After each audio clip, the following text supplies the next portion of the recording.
No Jumper, coolest podcast in the world. And today we're in here with the boys from the Fresh and Fit podcast. I know a shitload of you guys have been looking forward to us having them on the show so we could sort of see what the cohesion is. AD went on their podcast a couple of weeks ago or a week ago or so.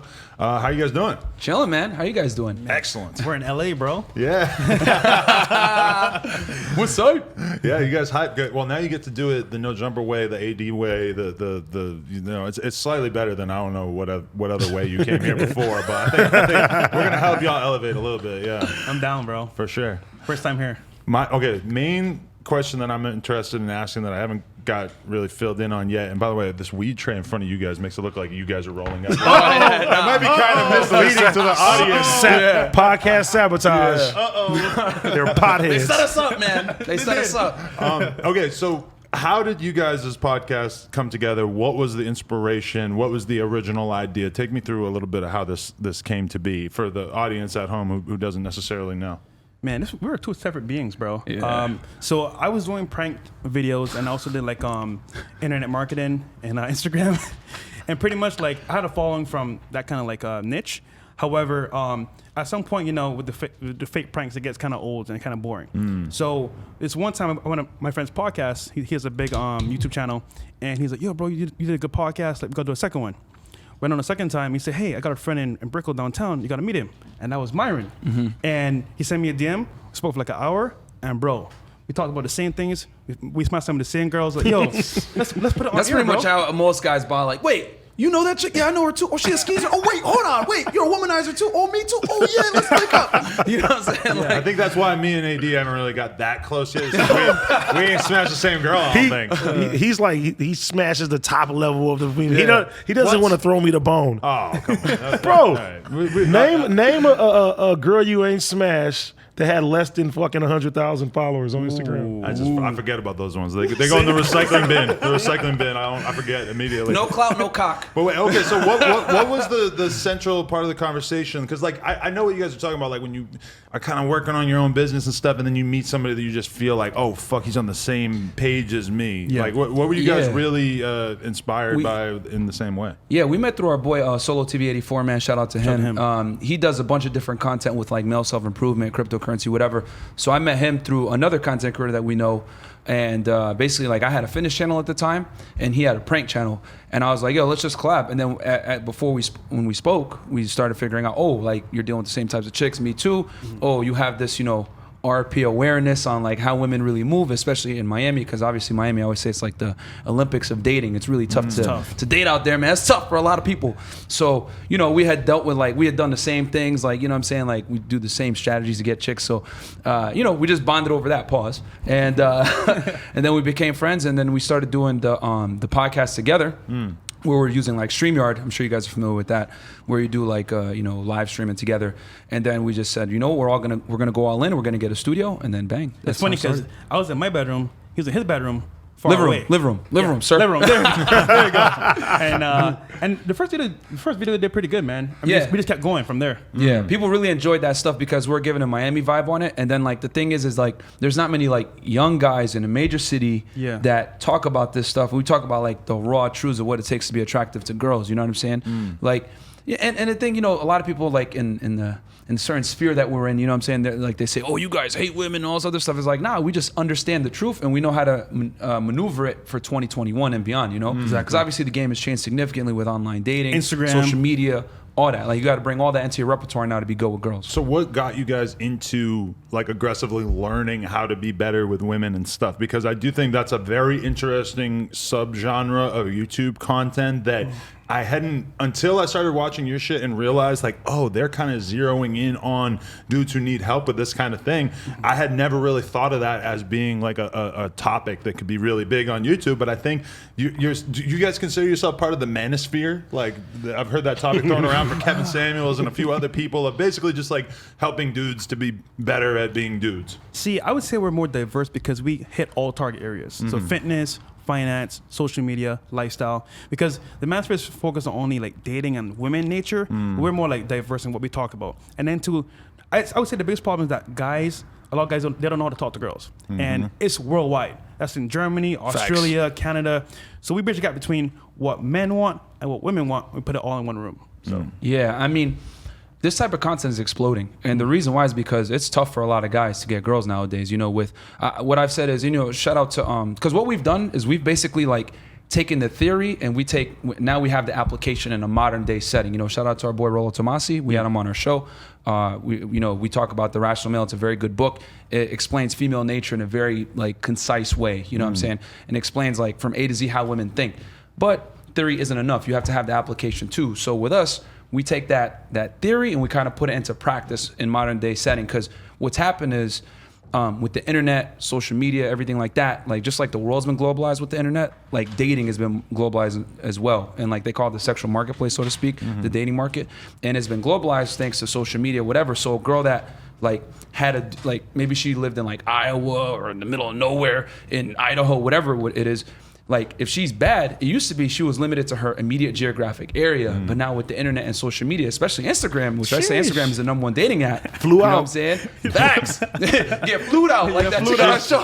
you're the hottest girl in Idaho. You're coming to Trey Song's house. Facts, bro. Facts. So like what's going on is like these chicks, they're getting hit up by high status men all over the country. So now dudes that would have been good candidates where they were at in their immediate geographic vicinity, are invisible. now those dudes are invisible.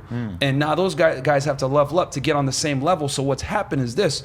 All the girls are fighting for like a small minority of the men at the top. You know, there's a bunch of arguments. You know, some people say it's the top 20, some people say it's the top 10, some people say it's the top 30. But the point is that a small minority of men are banging most of the chicks. So a lot of these chicks are Eskimo sisters, if we're going to keep it a stack. So that's what's going on. They don't even care anymore, right? Yeah, fact. So It's a with that culture. said, you know, with the plane tickets, you know what I'm saying, with the internet, all that stuff, that's what's happening. So average guys are kind of getting left in the dust. And shout out to Kevin Samuels as well. Yeah. If you watch a show, a lot of average girls say, well, I want an above average man. And that's kind of the world that we're in now, because since the dating marketplace is globalized, girl standards have went along with it, went up with it. And guys now are the majority of virgins now. It's flipped on the Facts. script. Really? So it's flipped now. Bro, if you take a 21-year-old chick and a 21-year-old dude, I guarantee you she has more bodies than a She belong to the 21-year-old dude streets. now. You know what I'm saying? Yeah, because Where's the thing at? it's so much easier for a girl to get laid than a dude.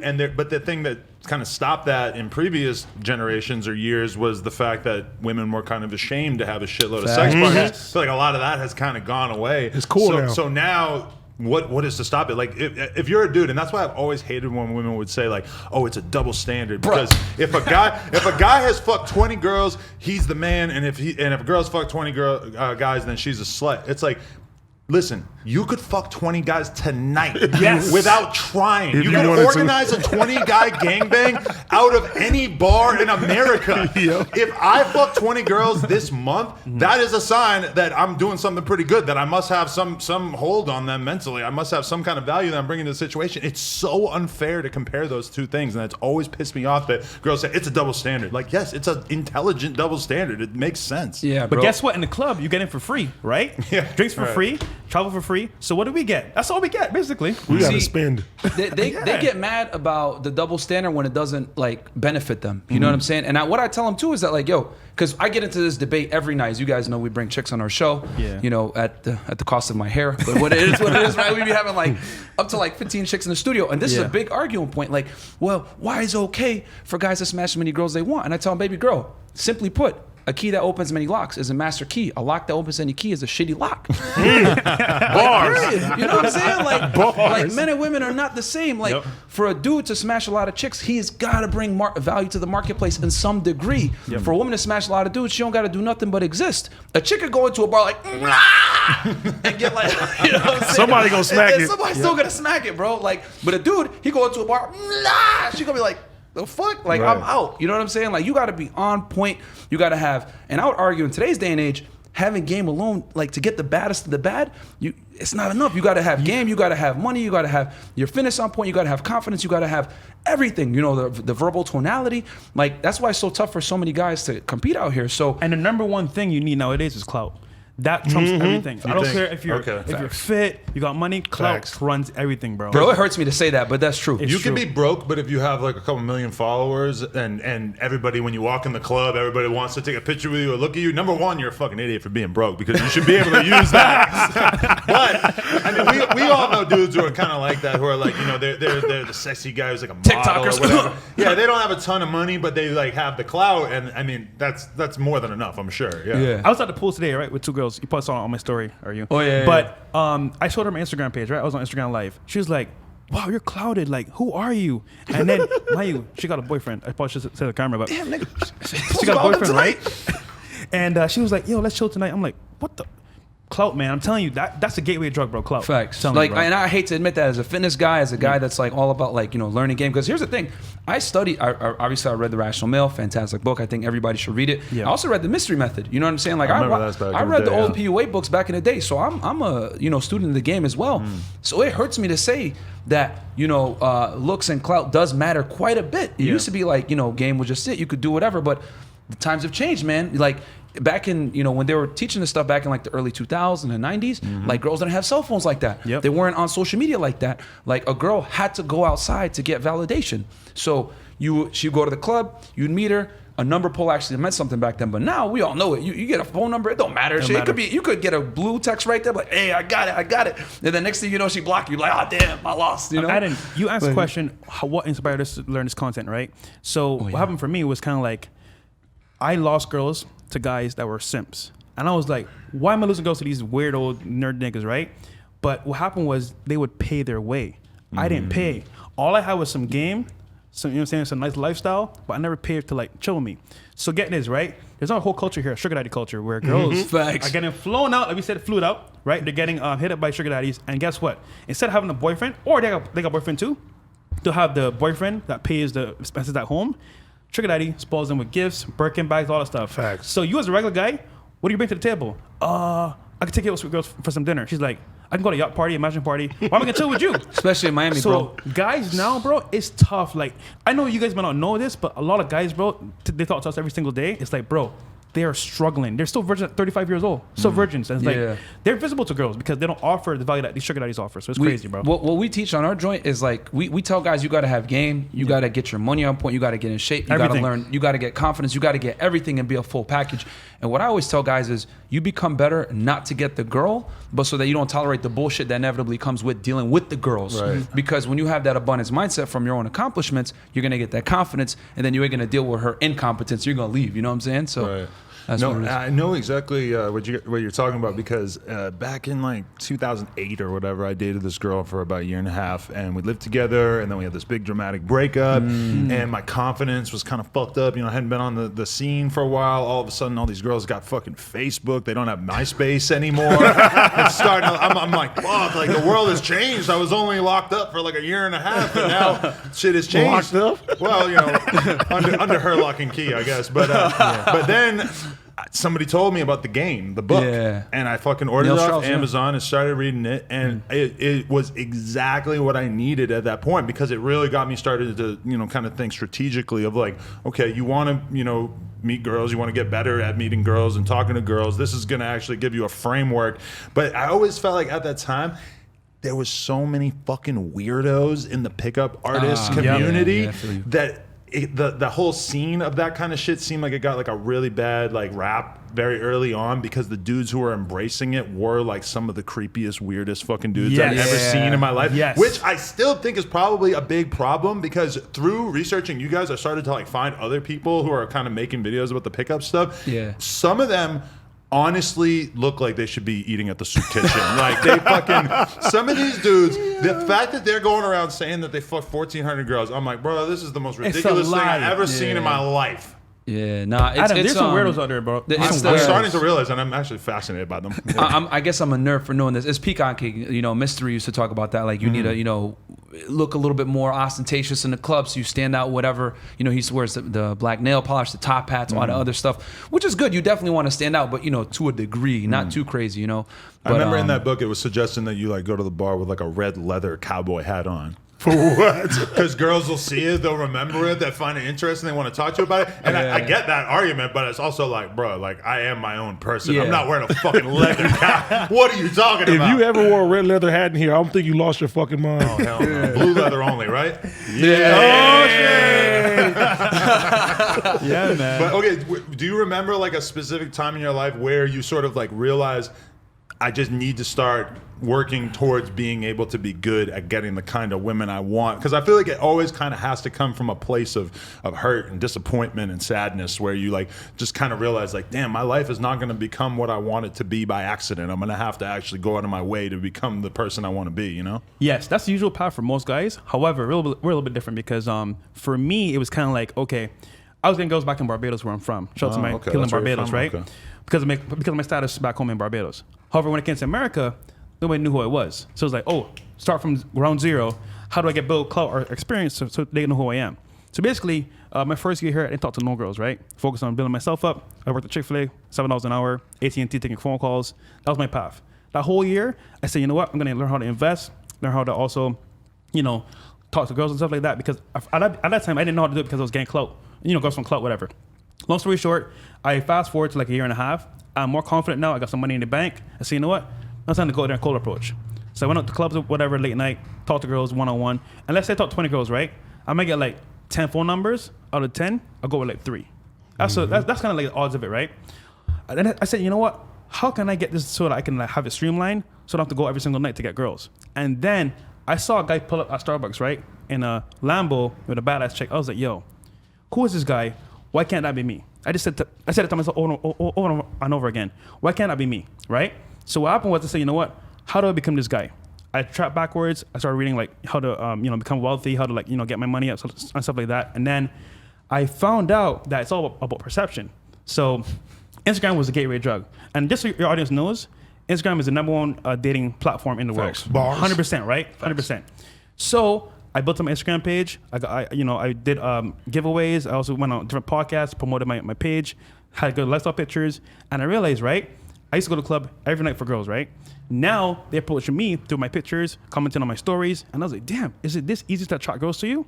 And from that point on, I stopped doing cold approach in public. Because I'm like, yo, I'm going out every night, getting tired, not being productive the next day. But I can sit in my bed now, through my stories, girls hit me up. Gateway. So that's kind of like how I got into it. And then from there, I started researching how to get better girls, how to get hotter girls. And then from there, I went to different spots, lifestyle spots. Because a lot of the bad girls, they're not going to be inside the mall. They're not going to be inside like your grocery store. They're going to be out at certain areas where only high profile guys are. So you got to go there as well. You got to go outside the Lululemon. There you go. Is that a good one? I'm just guessing. That's a spot. That's where they shop. Yeah. Oh yeah, 100%. Yeah. No, but just like even like this weekend when we're moving around and stuff like that, it's just like women will see that on the story and they be like, oh, I want to come out with you sometimes. And there it goes right there. You know what I'm saying? And just like you said, the clout of everything, really, that's your currency right now when it comes down to women and shit. Like they don't even fucking care how much money you got in the bank like that unless you're doing something like that. And even like when I was on your shit, we kept making a joke about the fucking boat. Like, she ain't gonna like nobody that doesn't have nothing but the boat and shit. I saw that. She said, I like guys with boats. I'm like, boats? Because in Miami, there's like so many people with fucking yachts. And even if you rent a yacht for the day and shit like that, it's like, that's what you're up against here. And just like you guys said too, I think Miami is #1. Every guy knows Miami is the #1 place, the hardest to get women and shit. I would say LA is #2, and then everybody else after that shit. You know what I'm saying? Because those are, when you go to Miami, you're only going to run into girls that got fake asses. They got a lot of plastic surgery. You're not going to run into a lot of real natural women and shit. We in the fucking store. We seeing The Cuban chick.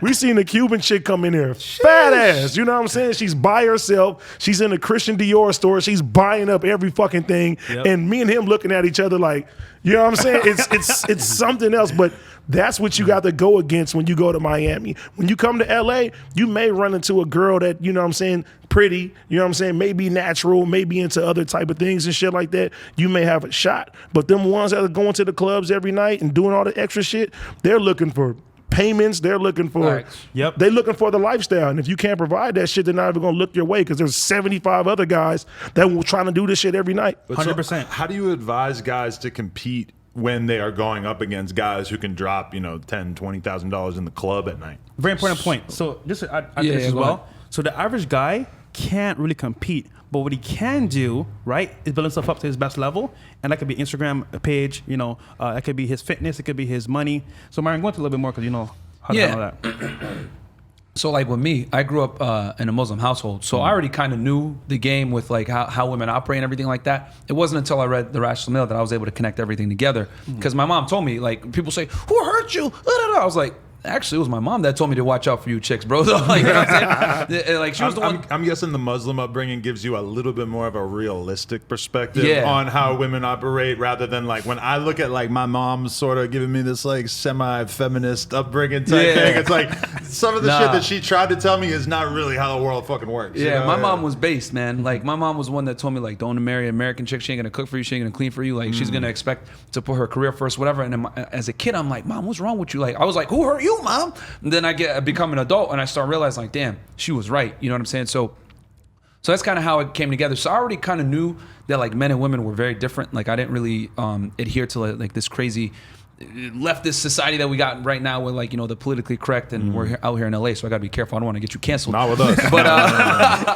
But so with that said, like, I kind of like took that. Then obviously I read the Mystery Method and kind of like learned and understood game, because I always say like every guy should read that book just so they can like understand like the backings of how like women operate, Just and to how they get think. you thinking about Just it to think is about important. it. Yeah, that's the first step. Yeah. Because it crashes like a lot of like how do I say this, like Disney fairy tales about how women operate. Like people think girls are sugar and spice and everything nice. It's like, nah, bro. Actually, Sheesh. girls are more cutthroat than dudes. They'll if finesse we're gonna you. keep it a Super. stack. You know what I'm saying? Like they really don't care. And I like going back to Miami with the discussion before. Like I always say, Miami's like the Olympics of game, because the girls, the hypergamy on steroids. And for those that don't know, they're like, Hypergamy. hypergamy, what is that? It means like I mean, there's a very long way to define it, but if I'm just gonna like give you the the concise answer, it's girls dating up and wanting better than themselves. You know what I mean? Always. Typically, women want a guy that earns more money than them, taller than them, more confident than them, stronger than them, whatever. Women don't look for an equal; they want a superior. That's why I always laugh at feminists. So in Miami, the hypergamy is on steroids. So going back to what you were saying, like that chick in the store at Dior, I already know without even seeing her that she probably has a couple of sugar daddies, or a rapper gave her the credit card for the day or whatever, because like, a lot of these chicks, it's like they're dealing with multiple dudes that have money. So it's like, it's tough for average guy to compete. So what I always say is, you have to get in shape. You have to get your money right. You have to learn game. You have to get confidence. Because the one thing that you're going to have when, if you watch like our kind of content or whatever, is that like a lot of these rich dudes don't have game. They don't. Like that's the one thing that you have, is like they try to lead with their wallet. They're buying their dogs, bags, and weenies, shit. or bread. Exactly, facts. They're like supplicating to girls, whatever it may be. We had to do it on our show. That was even on the show. He was like trying to simp it on the air and stuff. I ain't even gonna say the name, but I'm gonna say this, right? So super chats, right? So we do it live every single day, and this guy would donate hundreds of dollars, bro, right? Saying like, "Oh, this chick is ugly. She's a 4. She's a 2." Lo and behold, right? This badass Colombian chick came on the show. He fell in love with her, right? He sent this as one last super chat. He said, "I'm out of here, guys," right? And then next week we heard he flew her out to Texas, bought her shopping spree for like a whole week, paid her bills for like a month, and then we did all that too. yeah. I don't want to say his name though. And then, right, this is a guy talking shit about girls throughout the whole month, right? Talking shit about girls. But he found one girl he liked. But once again, he lied with his wallet. So what happened was, she came out to Miami. It's a wrap.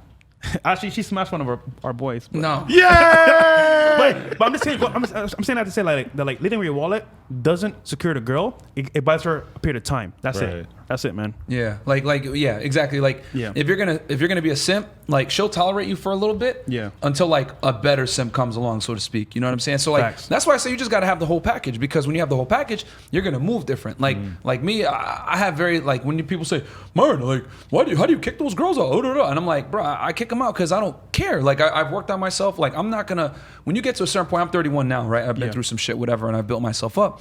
Like when you get to a certain point, you're not gonna sit there and look at some 21-year-old bimbo and let her talk crazy to you. You're Nope. gonna be like, what? The fuck out my spot. Like, what are you talking about? But a lot of guys, they haven't gotten there yet, because I always say for men, the perfect trajectory is this. You get competence, which leads to accomplishments, which leads to confidence. And then from that confidence, you have the foundation to be able to not only be successful in other endeavors in life, but you also have the backbone to tell a chick, shut up, or yo, get out my spot, or whatever. Because I don't know what it is, but we're in this crazy world where women, like, when you check them, they get turned on. Because by you checking a chick and telling her, yo, don't talk to me like that, or yo, stop acting crazy, She's never whatever, heard that. you're asserting dominance over her and you're asserting authority. And to women, that's attractive, because for you to do that, you have to be in a place of abundance, and you have to think you're better than her to some degree to be able to talk to her like that. Women, whether they want to admit it or not, they want a dude that could put them in their place at any time when they act crazy, bro. Facts. And yo, real talk for your audience. This is like behind the scenes.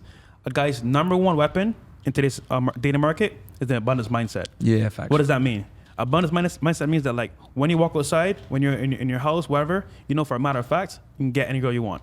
Not in the details, but in terms of, like, you know what? If she says no, Jackie says yes. So I'm not worried about her saying no. I can walk away. A guy's biggest weapon is being able to walk away. I know he has the abundance mindset. That's powerful, guys. Like for me, it comes from, like, you know, obviously the social media, online dating. I cold approach too. Like I like to go up to girls random. If I'm out and I see an attractive girl, I will walk up to her and Bro, like, we're start a eating conversation. dinner. Who's a hot chick? Nigga, where you going? Go on. God damn. Like I still cold approach. I know that's like an old school thing, but like I think that's great because that builds an abundance mindset That's too. the best though, because no one's coming like that now. Yeah. But why is it old school? Because people are just so used to sliding the DMs now. They're Yeah, nervous bro. too. Yeah. No, kids now don't have social skills. That's don't. crazy to me because that was the only way. Like, I mean, yes, I got tons of ass on MySpace and shit like that back in the day, but it's like, you know, it's like you still, like, it just didn't feel like that. Like, it was so much more of it was just going to the bar and just walking up to some girl and talking to her, you know? And then too, that goes back to the clout aspect of it. Yep. Somebody with 3 million followers, if the woman doesn't know who they are, they would approach them. They don't have the social skills or the game to get the girl. She looks at them fucking crazy. I mean, Instagram literally sorts your DMs from most relevant Yep. to least relevant. Yeah. So Yes. if you have 5 followers, you are at the bottom of that fucking list. Yeah. And if you have 1 point whatever million, then you are at the top of that list. And that's fucking, like, Instagram right there is laying it out for you. Like, oh, here's the most important people for you to respond to. I mean, if they weren't already thinking that way, Instagram's doing it for them. And Adam, to your point as well, Instagram is the new MySpace. Yeah. And then to your point as well, so get this, right? Here's the benefit of having a lot of followers, having clout on Instagram. So normally speaking, right, girls don't respond to most guys. But if you stand out by having the following, the lifestyle, guess what? Now she's going to respond to you. Versus the guy with 5 followers who's like, nigga, no. No. She's gonna think that you're a bot or a fake account. Yes. It's like, you know, if you even just having a couple thousand is at least doing a little bit of legwork to making it clear that you're maybe less likely to like chop her up and leave her in For a sure. field or something. You know? Yeah, and the sad part is this, like, so we have a course, I don't want to plug it, but we teach guys how to use Instagram, right? And we open it up a couple times a year and teach guys how to use it. And like, we teach them how to DM girls, how to use hashtags, how to use ads to get girls, all this stuff. Because Instagram is the #1 dating app if you use it correctly. Ads. Wow, that's interesting. Yeah, like a bunch of secret sauce stuff that we teach. And the other thing too is we teach them, like, you know, when you DM girls, like exactly what you guys were saying, like depending on your followers, that's how you're going to show up in her hierarchy. Obviously, a blue check, she's going to see it, and it's like 100% response rate. That's probably one of the best reasons to have a blue check for the dating purpose, at least, but outside of networking, if you're going to try to get chicks, right? So, these So you can see, we show receipts, bro. So whatever we see on camera, we back it up with facts, right? So just using stories, bro, I girls want hit to you up. suck your dick in a McLaren. I'm telling you, bro, like, it's not hard. Once you, dude, God damn. a guy's biggest problem is dealing with women and how to attract women, right? If you can figure it out in your life, bro, you can. It's like a cheat code because now you can focus on business, lifestyle, your family. Because think about it, right? What do guys want? They want to get laid.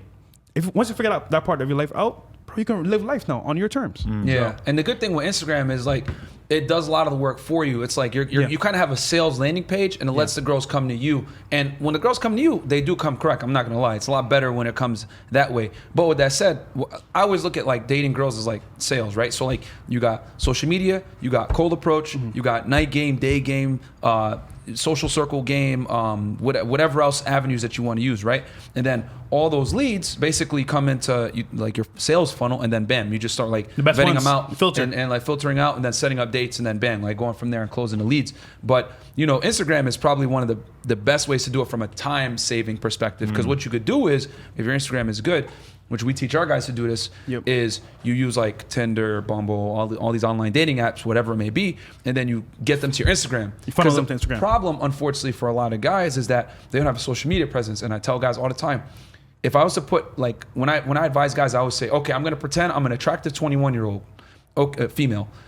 If I was to look at you and you don't have a social media presence, even though you might be a cool guy in person, she's still gonna think you're weird. Yep. Yeah. And worse yet, if you do have a social media presence and your pictures are bad, or it doesn't convey your lifestyle in a certain way, or like it's awkward mirror pictures or whatever it is, she's gonna think you're weird anyway. So it's like a lot guys gotta understand that like you need, number one, you need a social media presence to like make sure that you can really like capitalize on today's dating market. And then on top of that, your social media presence got to be good, because if it's bad, then it might hurt you even more. Right. Because I've met girls who, me and my girl are looking at her and thinking like, damn, she's bad, whatever. And then we go look at her Instagram. Her Instagram's trash. And not even like doesn't have followers or whatever, but posting terrible photos, posting like weirdly cropped photos, low resolution photos, shit like that. And these are usually like OnlyFans type chicks or whatever. And we'll just be talking about it like, bro, what the fuck is she thinking? Like from a business perspective. But then think about that dynamic if you're a dude and you could even meet a girl at a bar. She thinks you're great. She thinks you're tight. And then she goes to look at your Instagram and you got 40 followers and your photos are trash and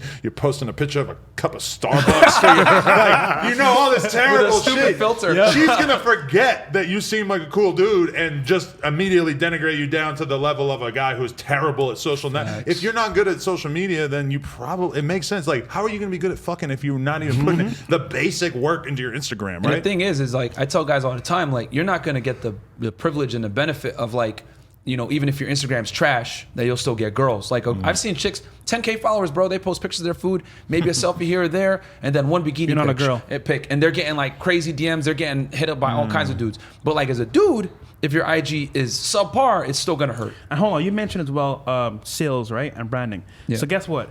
This knowledge ties into also business. So remember what I said earlier. If you can master women and capturing them to like your lead page or your funnel, guess what? You go use it for branding as well. So once you can brand yourself as maybe a public figure or maybe someone that's good in your niche. Let's, for example, you're into music. That's your niche. Let's say you're into like football. That's your niche, right? Now you can get sponsors. You can get, because the thing is you have a good Instagram page. You can lead into like YouTube, whatever. So branding is very important no matter who you are. So And bro, like my dad used to always tell me that, like you said, perception. My dad will go get a nice suit. Hey. You feel me? Expensive cologne, drive up with a nice car, and will go to any bar and talk to women. And the perception was already that he was somebody successful. He was somebody already doing shit already and shit too. So now it's just like, if you don't have a big social media presence, your cold approach and the perception that you have could sell that shit. And you could lead on to the other shit. Yeah, man. I always say, like girls thirst trap with their bodies, men thirst trap with their lifestyle. We talk about that all the time. So, like that's in today's day and age, it's even more so because now you're able to like market yourself on the internet and have that sales page, which is basically your Instagram.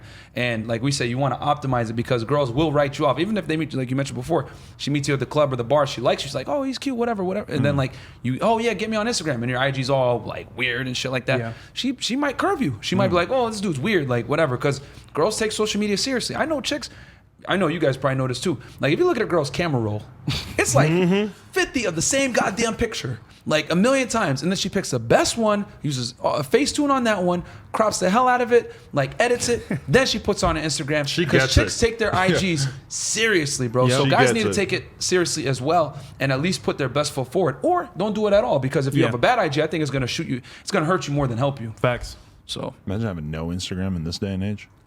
You're like, they had a South Park episode of them basically deleting him off of social medias, and it was like he doesn't exist, period. Now. So as he's walking, it's like no one is noticing him. They're not even talking to him and shit though. But yeah. And I'm more on cold approach too. Like I hate social media, bro, but I understand that it's like a necessary evil. Like you gotta use it.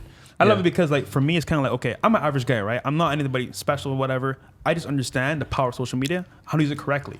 So, But you know what I always felt was really helpful for me is that like even earlier in my life, when I didn't really have money or I didn't have like, a crazy social media or like big shit going for me, I would meet a girl and I would start talking about business, my ambitions, etc. And I would find that I just had like extremely good results from, even though I hadn't really become what I felt like I was gonna become, I knew what I was doing, I knew what I wanted to do, and I would get her fucking motivated on what I was trying to build. It really is like a sales pitch to a fucking startup. Even if you aren't that thing yet, if your social media presents the image of somebody who really like knows what they want to become, a lot of times girls will kind of see that and they want to buy in on fucking Tesla when it's $2 a share and not $5,000 a share, right? So like, if you can really present that picture, if you don't have the followers, et cetera, yet, but if you can just show yourself in a way that it's like, oh, look at this. This seems like a nice business. I might want to invest in this while it's still cheap. And see, that's good. Then now it's just like, depending on what marketplace you're at, like you said, you go somewhere like Miami, women are not buying into the potential of what you come in to bring into the table and stuff like that. In Miami, they don't build, they move in, bro. But you know what's funny? They don't, yes. Every night on the show, right? You watch the show. Yeah. You're on the show, of course. You see them say the same thing. What do you want in a guy? Someone that's ambitious, driven, someone with potential or that has the potential already. But right? that's what's funny is that they already know that they themselves are not good enough to get the guy who's already got $10 million. But they want the guy with the ambition that seems like he might be on the way there. Right? I'll say this. I always, because we say like, translate the womanese, right? Shout out to our boy Donovan Sharp. Like, like when they say I want a guy that's ambitious or whatever, what that really typically means is I want a dude that has money. Like I feel like not even I feel t-shirts in stores, right? But I feel like speaking of which, I got that shirt for you guys right here. Some merch for you guys right here. Yeah, man. So every time we tell a girl something, she'll be like, oh, like I tell her facts like, It's for Adam. women initiate most divorce. Oh, really? Yeah, but they're like, but I feel like, So yeah, I feel like shirts guys. with the Miami stuff. And that reminds me too, like when I was on the show and we kept telling the girl the same thing, and she's like, but I feel like this. Yeah. Like, no, this is the fact. But I feel like, no, this is what it is. Well, but I'm just like, okay, here comes another but. It's like your mind won't let you just accept that shit and move on. They're brainwashed, bro. The agenda, the city girls, shout out to them. You know what I'm saying? all the songs, everything is like, be a bad debates. chick. Hot girl summer is like, bro, I've gotten into like the guy you want doesn't want that. crazy debates about like the wage gap, and I guess we could discuss all that if you guys want, like wage gap, men and female dynamics, leadership, divorce rates, all that stuff. But to go back to what you're saying, like what I've noticed is that when girls say I want a guy that's ambitious, that's a very politically correct way for them to say I want a man that's financially established, preferably with more money than me. They try to massage it and say at least at my level, because then they can at least say I want someone at my level. But typically girls want a guy that's better than them, but they say ambitious because that's like a catch-all to say financially because secure. they want to say, oh, I want a rich guy that can take care of me, but they understand that it's not really acceptable for them to say that. But I mean, that is the overall problem, is that we have generation upon generation of women who have been taught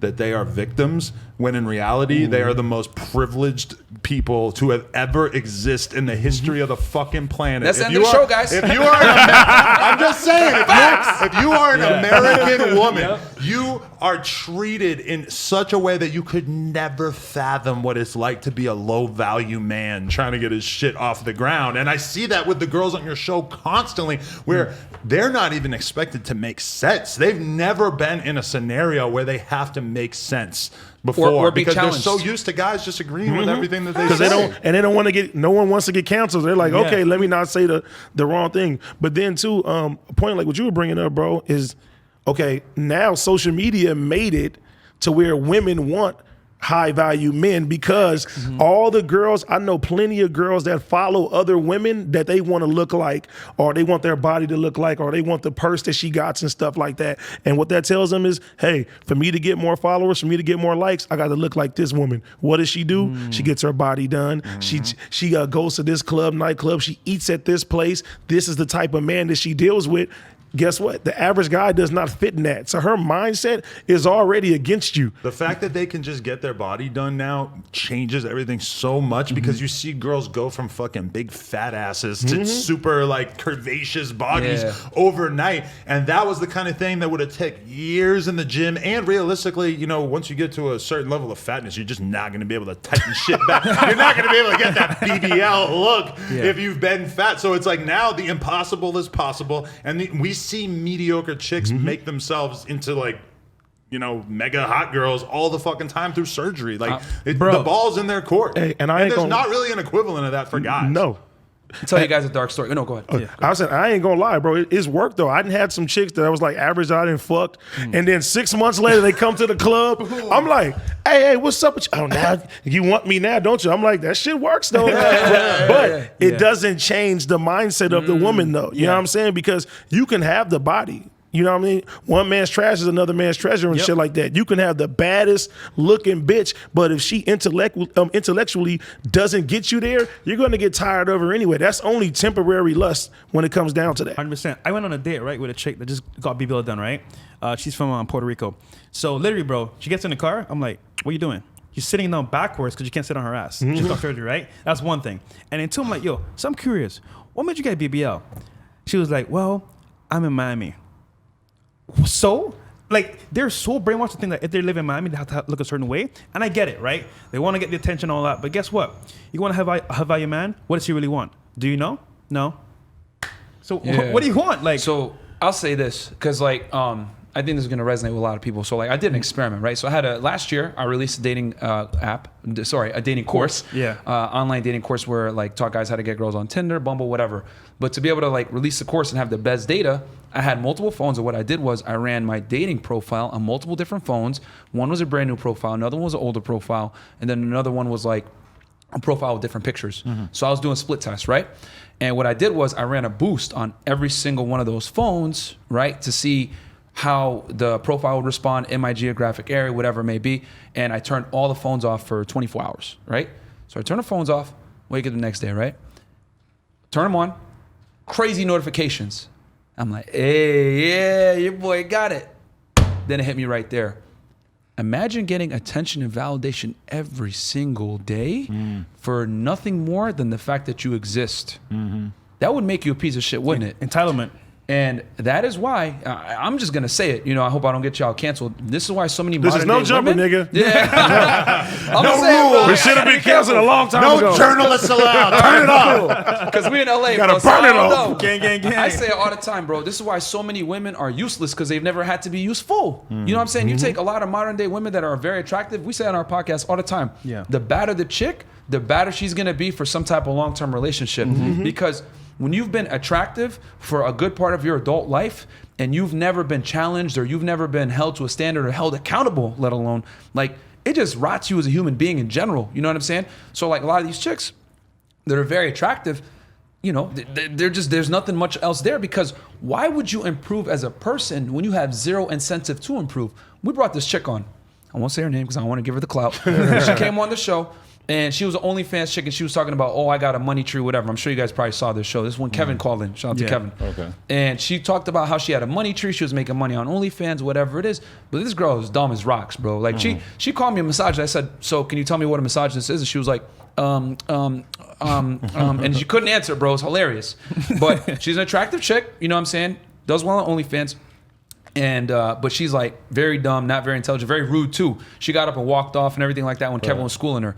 So it's a lot, man. It's just like, and that's a perfect example of a girl that is young and attractive, that never had to self-improve, and she's still stuck in that mindset like, oh, I'm the baddest chick, whatever. And like we've heard from other people, you know, that she thinks she's a somebody because she came on our show and she walked out, got a lot of views. Her subs went up on OnlyFans, but then by a lot. They went up by a decent amount. She made like extra 10 bands or whatever. I hate that when I interview a girl and then I realize she made a shitload. Yeah. No, when the girls have told me they made $100K off coming on the podcast. That's when it got I would be mad about that. I was like, why it was only 10 didn't bands. I was like, I should have okay. asked for 20%. Like, fuck. Yeah. Like, Before you even did this shit. Yes. Yeah. She would have agreed. What the fuck why didn't I do that? But yeah, she ended up coming back, and that's what she called me misogynist. Hilarious. But the point is that like a girl like that is a perfect example of like I don't need to self-improve because I'm still getting attention. People are still going to pay me money anyway. You know what I'm saying? Look, we're telling guys, right? Because we're obviously in the game. That's why we're so popular. We date girls every single day, like three dates a day, basically, right? For the most part. And what happens is that like when you date these girls that are bad chicks or Instagram models,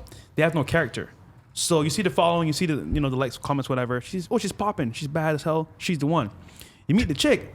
She lives in a freaking couch. Hater. Yo, she lives in her friend's couch. That's where she lives, bro, right? But she's this bad chick on the internet. And then it's like, okay, I smash her. What's next?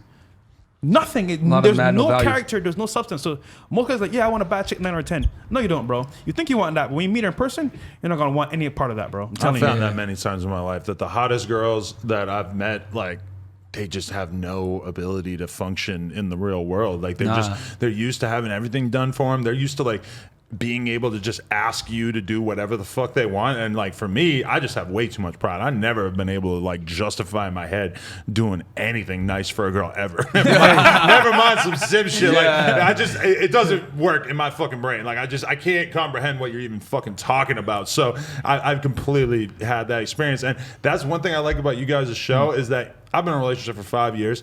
Sometimes, you know, you might go to the club. I know I haven't been to the club in like a year and a half. We're going to bring you back. But you'll be in the club and you'll look at some girl in somebody's VIP and you'll be thinking like, damn, she's so hot, whatever. Your mind starts to think like, damn, there's so many girls out there. Then I see them on your show and I'm like, oh no, these bitches are all retarded. Yes. Here's the thing, Not too. all. But like, there's a significant chance that pretty ass girl that you're looking at the club, that she is fried. And I'll say, go ahead. I'm about to say, and it's easy to fucking tell. The older the woman, you feel me?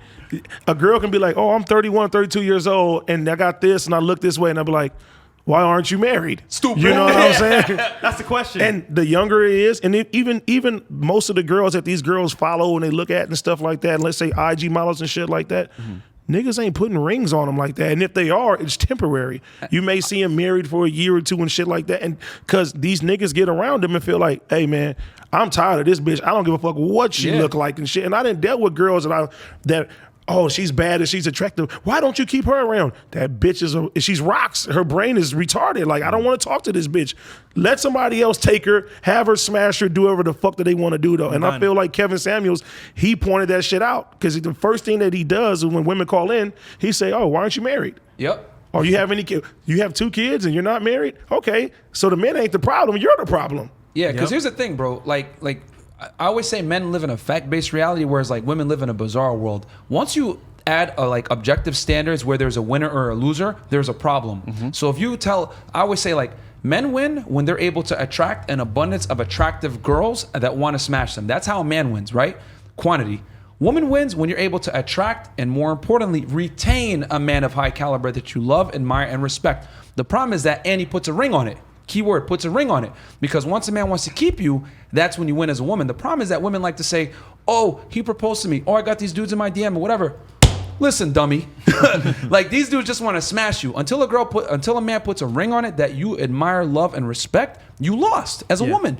Period. Like, your job is to keep the guy around, not having a bunch of dudes DM And the one you want. Yeah. And shout out to Adam, man, because congrats on your baby, of course. Appreciate it. You found the one for you, right? And after years of vetting, probably, you know what? She's the one. Yeah. So you knew off rip. For real. And that's one thing I wanted to ask you guys is, how do you advise the people who come to you looking for advice on girls? How do you advise them on when you actually have found a girl, and what do you guys see for the future of yourselves in terms of finding a girl and actually deciding you're going to get out of the rat race and start really building something? He told me he got one, or he's never doing it. No, we was talking in the car. So I let him tell him, but he was married before. Right. So tell him about your marriage shit and what you told me in the car. Yeah, man. So real talk, I ain't never getting married again. Fuck that shit. But I'll say this, right? I'll say this, man. So we out here making babies, so, you know. So, like I was telling him, right, like, I married a single mom, you know. That was an experience by itself. And my mom told me, Walter, why are you marrying a single mom? You know what we're going to have to go through? I'm like, you know what I'm saying? I'm going to do it because, one, I did it for religion because I was moving in with her. I didn't want to be like a bad person, you know what I'm saying? This is back in Barbados, though? Oh, this here in Miami. Okay. So I came from Barbados, and then a year in, I met that chick at Wynwood, downtown, and then, 6 months later we dated, and then we got married a year after. Point being is that, like, in that moment, I felt alone. And let me explain. So any guy that's dating a single mom, if you live with that person, it's her and her kid against you, always in the house. It may sound weird, but like that is a feeling I can't ever replicate, and it's a horrible feeling. Long story short, basically I dated her, she was a very good girl, cook, clean, smash whenever I wanted to. She was perfect. The problem was that like the kid came between me and her. And it's not gonna be all scenarios, but at the same time, it's like, look, I can't say America to win, become successful, be somebody, right? That was holding me back. And I'll never forget. I sat in my car one day after work. I was like, yo, I'm not happy. I got to figure this shit out because, like, I care about her. I respect her, but I just can't be in this scenario. So I went on YouTube. This is the new way to find information, right? YouTube. I typed in how to date a single mother. Man, when I tell you I found videos, I found a bunch of our friends we met doing podcasts. I found a bunch of other creators. And I'm like, yo, I can't do this shit no more. Doing videos telling you basically don't do it. Don't do it. Tom Likas was the big one, right? Shout out Tom Likas, man. He hit Tom Likas. a radio station here. Bad news for Iddy's baby mom. Yeah, but I found a guy called Tom Likas. It's right? gonna be tough for them. Yeah, it's gonna be tough. We got a whole squad of them. I got a pack of baby More to mama. come. More to come. But look, that experience, right? I went on YouTube. I found a guy, Tom Likas. He had a radio show here in California, and guys would call in and talk about their horror stories with single moms. And this one guy called and he said, "Hey man, I married a single mom. It's only been a year, but you're trying to put me on child support, all this shit, because I adopted the baby." I said, "Yo, it's been about a year for me. I'm out of here." So I went home. Straight after that, bro, I went home. I said, "Look, baby girl, I respect you, care about you, but I can't do this no more, right?" And luckily for me, she was a good girl, and I vetted her very properly in that sense. So she said, "You know what?" She started crying, whatever. I understand. And then she signed the divorce papers, and it was done. I didn't pay alimony, child support, nothing. Wow. But I've heard stories where guys, bro, these would be guys that are very successful or even on the way up. They'll marry a single mom or take care of a single mom, and then she sticks them with the kid. Even when they break up, and it's like, bro, like now you're stuck with a kid that's not even yours. Mm-hmm. So things can happen out of control. But for the most part, for guys, I would say find a girl that's one, single. And when I say single, she's available for you and only you. And then two, find a girl that's gonna add value to your life, because most girls, they don't bring value. All they do is they smash you. They might cook here and there, maybe, especially in Western culture. But for the most part, let's say you got business, right? She said, "Hey, babe, you know what?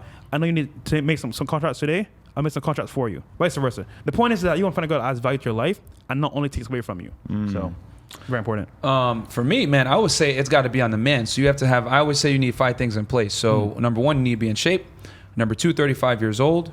I get those fun years. Yeah. Okay, I support that. Yeah, because at that point you're gonna more than likely have your financial situation set Around up. 35 is when I started to be like, you know what? I could really see myself in a relationship right now. Yeah, that makes sense though. Well, actually, no, I've been in a relationship since I was 32, so maybe not. But that general region was when I started to be like, you know what? Maybe it's not cute for me to be out of the bar every fucking night. Yeah, I'm telling you. So 35. Making at least 6 figures a year, okay, have 6 months to a year of savings, have had sex with 50 girls, and then be in shape. Yeah. And the reason why I say these things is because 1 year.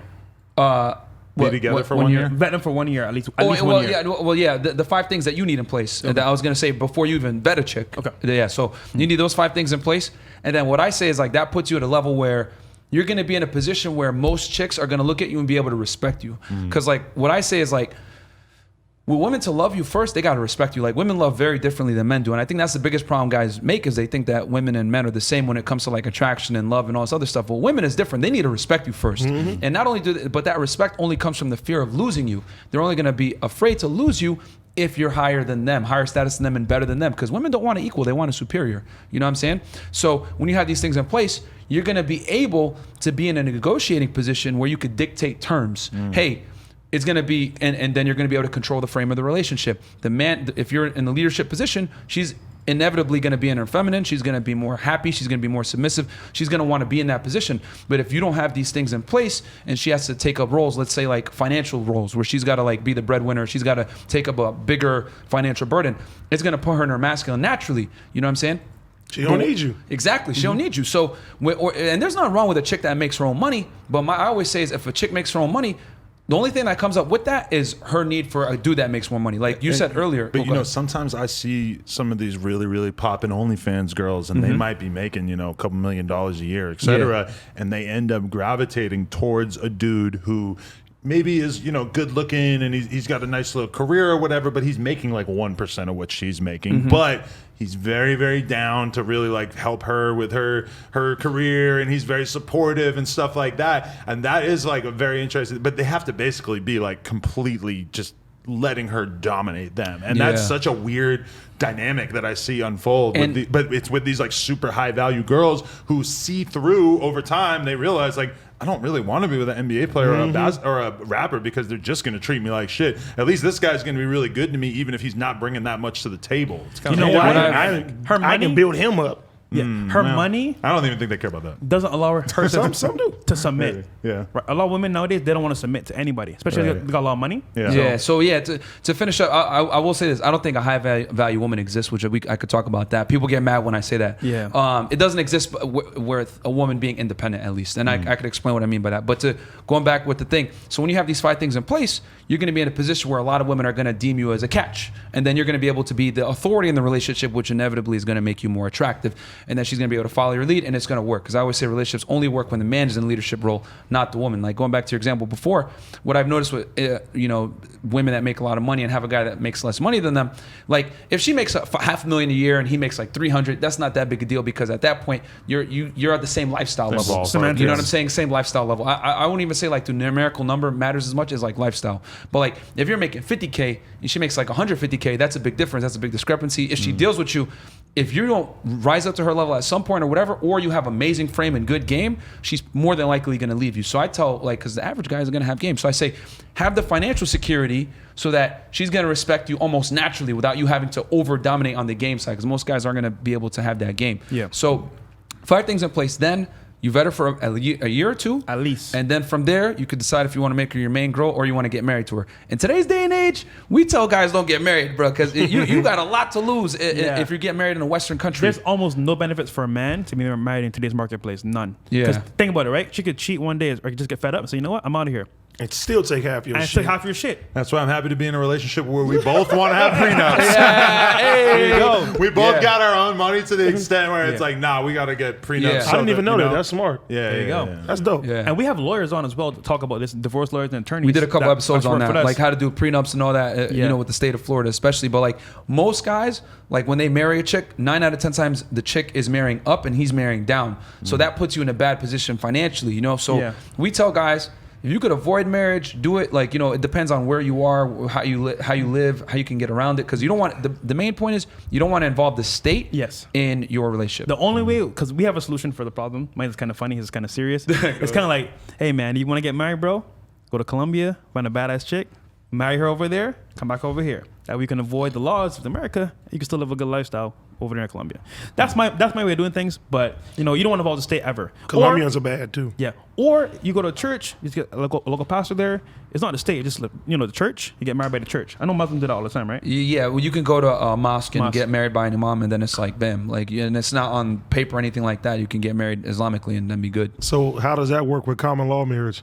See, that depends on the state. That's why you that's live why I said- together for a couple years and it counts, Yeah. right? Yeah, that's what I'm saying. But So by any means, Each though. have your own Yeah. spot. Yeah. Yeah, so and that's why we tell guys like, bro, just find a way to not get the state involved, and that's going to depend differently on what state you live in, your wherever you are, province, wherever. We know you most are. guys want to get married or have a relationship. We understand that 100%. Most guys want to be monogamous. But don't do it out of scarcity. Do it out of a healthy mindset. Yeah, you want to get into a relationship eventually, but I think with most guys, like when I look at myself when I was younger, I wanted to feel the confidence of feeling like I understood how to talk to girls good enough that if I met a girl that I could have a good chance of being able to, if I went to a club that I have a good chance of being able to go home with somebody or at least be able to get somebody's number or really, just not have, I think with a lot of guys, it's like they just want to get past that fear and that anxiety that they have about talking to somebody. And then really once I got that out of the way and once I started to feel like I could walk into a room and just start talking to whoever, that's when I actually felt like, I could be in a relationship There you because go.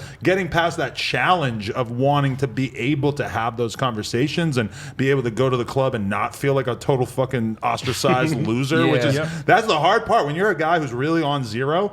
And you go to the club and it's like you're just surrounded by all this money and fucking status and shit, and you're on zero. And all you have to benefit yourself is just your ability to talk. Like, I mean, that's a tough and thing then to get past. And then too, like if you live in Los Angeles or Miami, if you're walking to the club and you're not in a section or you're not drinking at a bottle, they're not even going to look your fucking way done. at all. So it's good. Like, okay, if you don't have a lot of money, go to the fucking bar and spark off conversations and shit. Don't try to go to any of these hip hop clubs because there's no section for nobody to just walk into the club no more to have a good fucking time. And we've had girls, like Lil Wayne came in the club and Trey Songz and those guys, they'll come take your girls, Yeah, bro. facts. Like, you want her? Come over here. And that's why I say it's so important to get your money right. Why I say like, yo, have at least 6 months to a year saved of income, and then make at least 100 bands a year, like, which I think is very doable in today's day and age with the internet. Or have a combination thereof,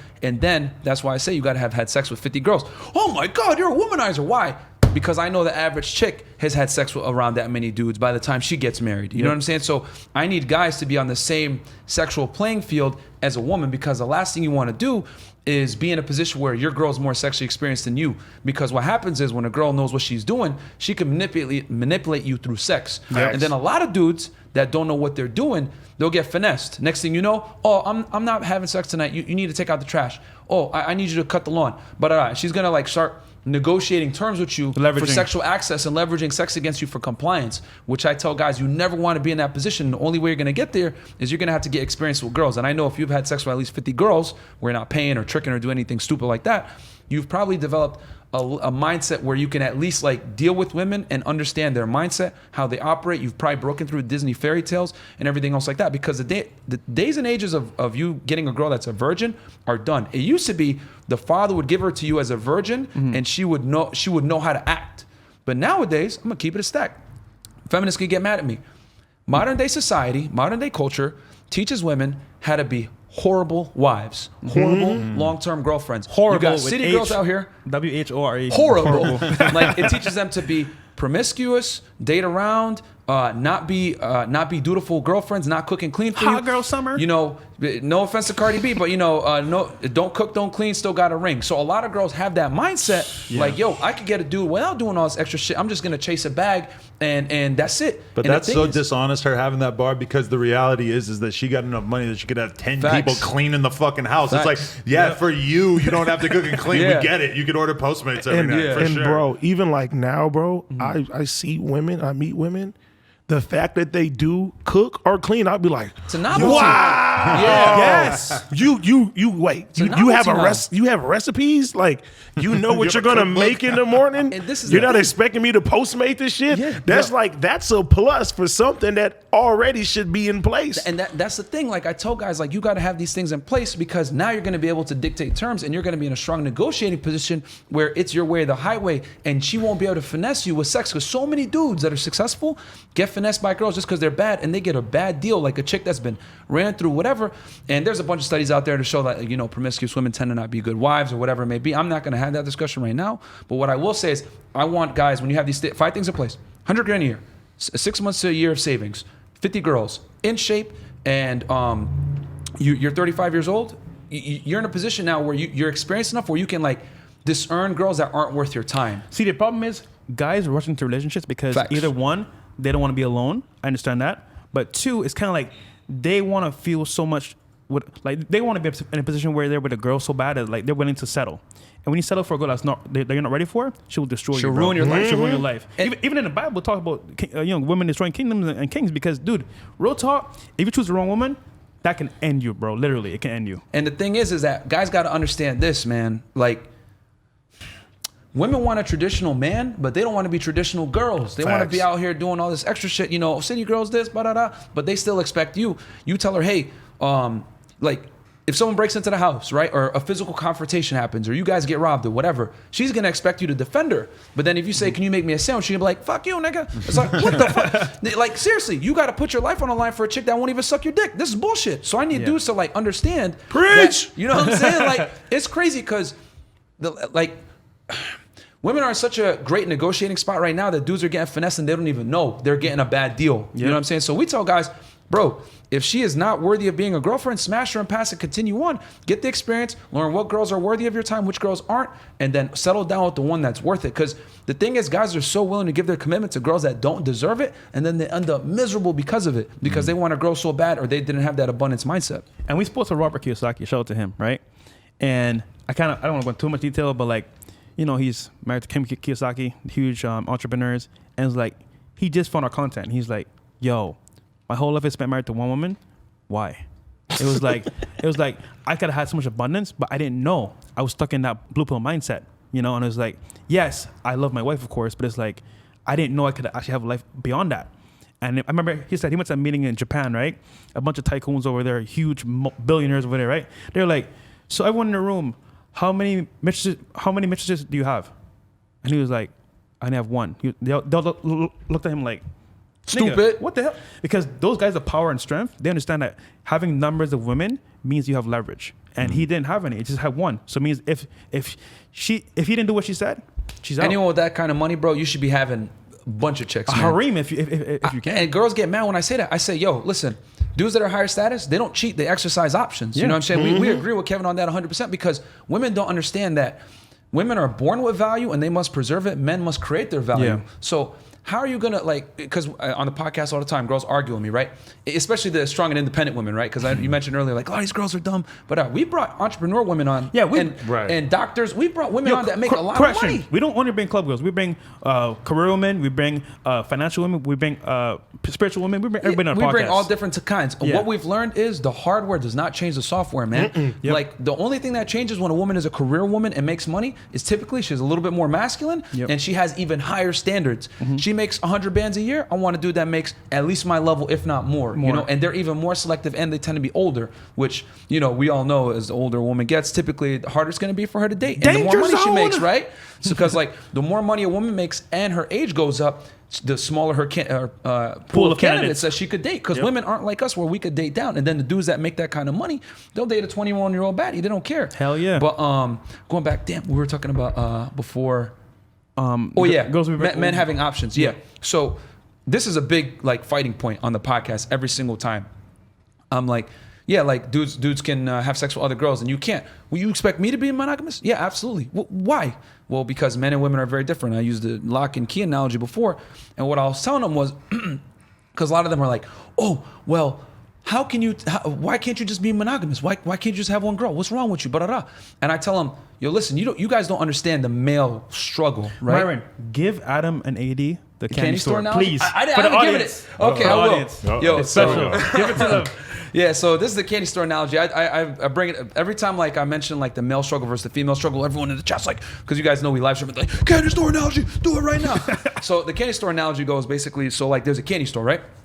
And the women are allowed into the candy store at 18 years old. The men, however, they're not allowed in until they're 35 years old, have $100,000 saved up, and they've been in the gym consistently for 5 years, right? So what happens, and only a small portion of them are allowed into the candy store. So the women come in, they start to figure out what kind of candy they like. They start to hang out in certain aisles. You know, they figure out that the Tootsie Rolls are disgusting. They figure out the Laffy Taffy yellow flavor is gross, and Starburst yellow is terrible as well, right? So they figure out what they want to do. They're in the candy store for a bit. So they know what they're doing, right? They know the store like the back of their hand. So they're selective on what they want. Well, they have 17 years. You know what I'm saying? In the candy store. Exactly. So 17 years later comes, right? And then the dudes are finally allowed in. Bang, them niggas go crazy. They break in. They're eating all the candy. They're having all the Tootsie Rolls that the girls didn't want to eat. You know what I'm saying? They're having like all the worst disgusting candy corn, all that shit. They're eating it. And the girls are like, oh my God, what's wrong with you? Like, why can't you just have one? What's wrong with you? And what the chicks don't understand is that these dudes had to fight tooth and nail to get into this fucking candy store.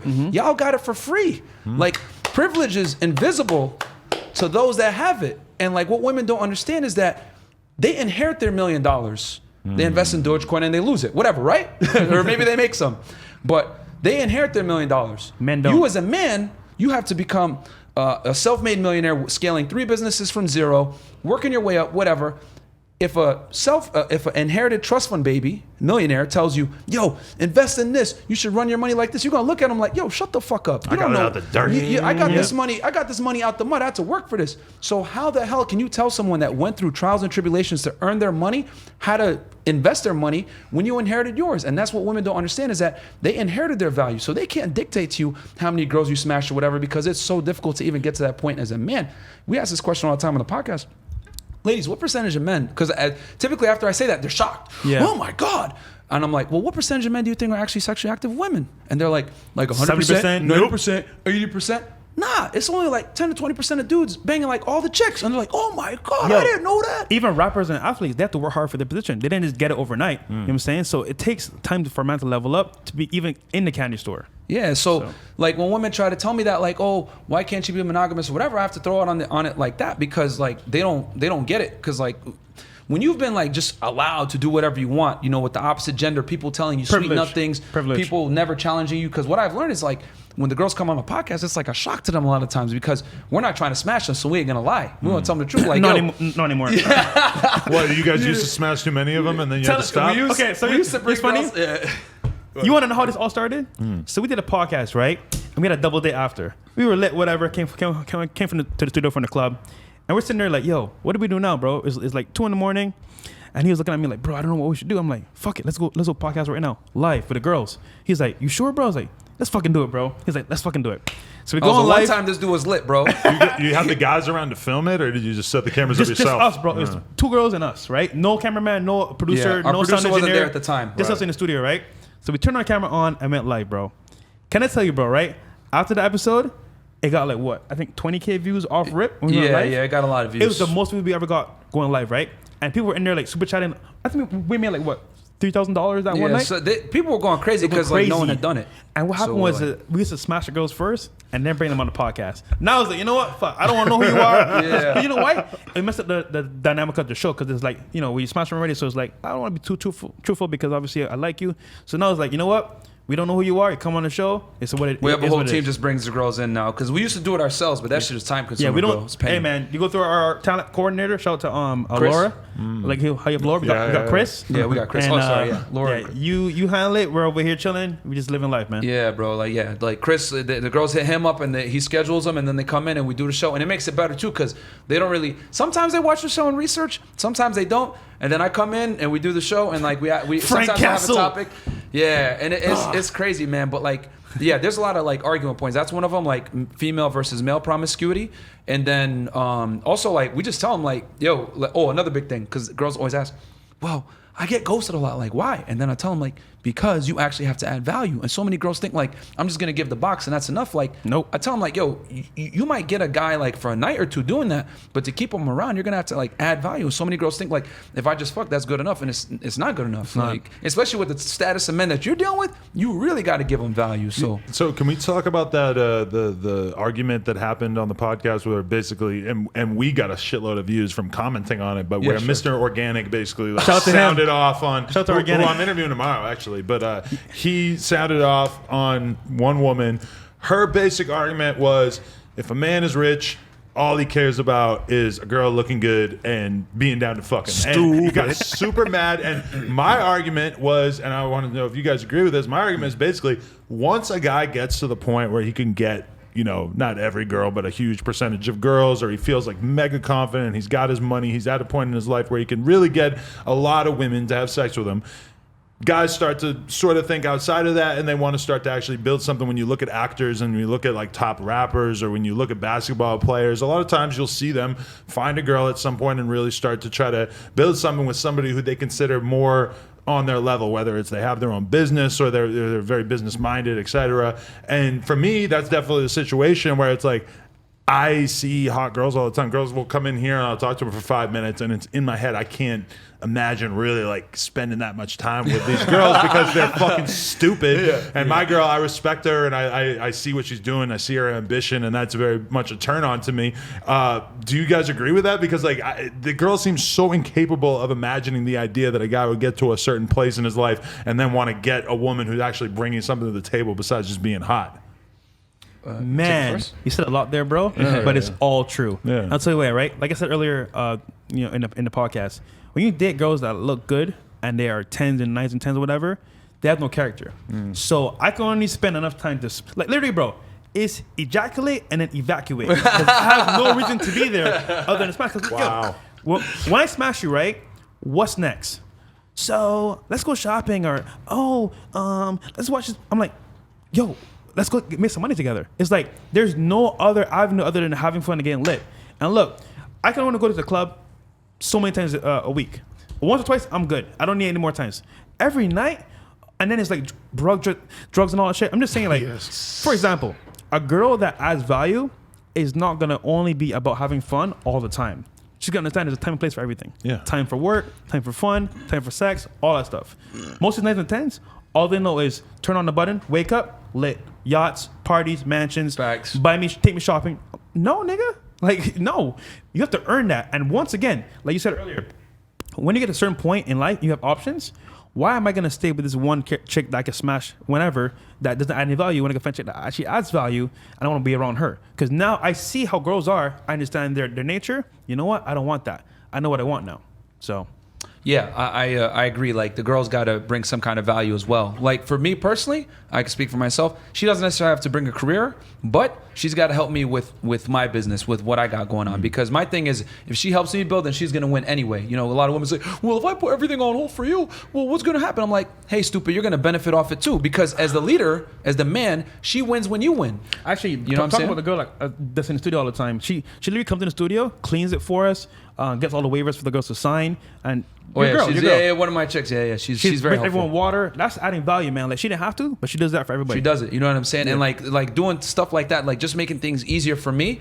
That's good enough. But I agree with you because like with that whole show with Mr. Organic, that was lit. Yeah, that was hilarious because like she was trying to say I'll be your inspiration, whatever. It's like, bro, when you deal with a certain caliber of men, like yes, they don't necessarily care about how much money you may bring to the table yourself, but they do care about how much value you have. If you're just gonna say I'll be there in lingerie and I'll be your inspiration, like you ain't gonna inspire a multi-millionaire. Every chick in the strip club could do that. Yeah, every girl in the strip club could look good and sit on the fucking couch in lingerie. That's easy. That's what I tell the girls when I give them the free game. I tell them, and actually I think it was the episode that you were there with me, AD, and you chimed in too. Yeah, I was like, you need to be an indispensable tool to the man, where he can't get your value from other chicks. You know what I'm saying? And like even if he smashed other girls, you're the one that he's taking out with him when he does serious things. He's the one you're the one that he goes to sleep with that at can night. Be seen. You know exactly. Bang. So as long as you bring value to a point where it's indispensable, where he can't really operate at 100% without you, then you won. But Adam, you know who's the main problem here though? It's the simps. Because she's talking about a certain type of guy that has money. It's the simp niggas with money. Sugar daddies. That's the niggas that was, you know what? She's the hardest girl I ever got in my life. I'm gonna try to hold on to her.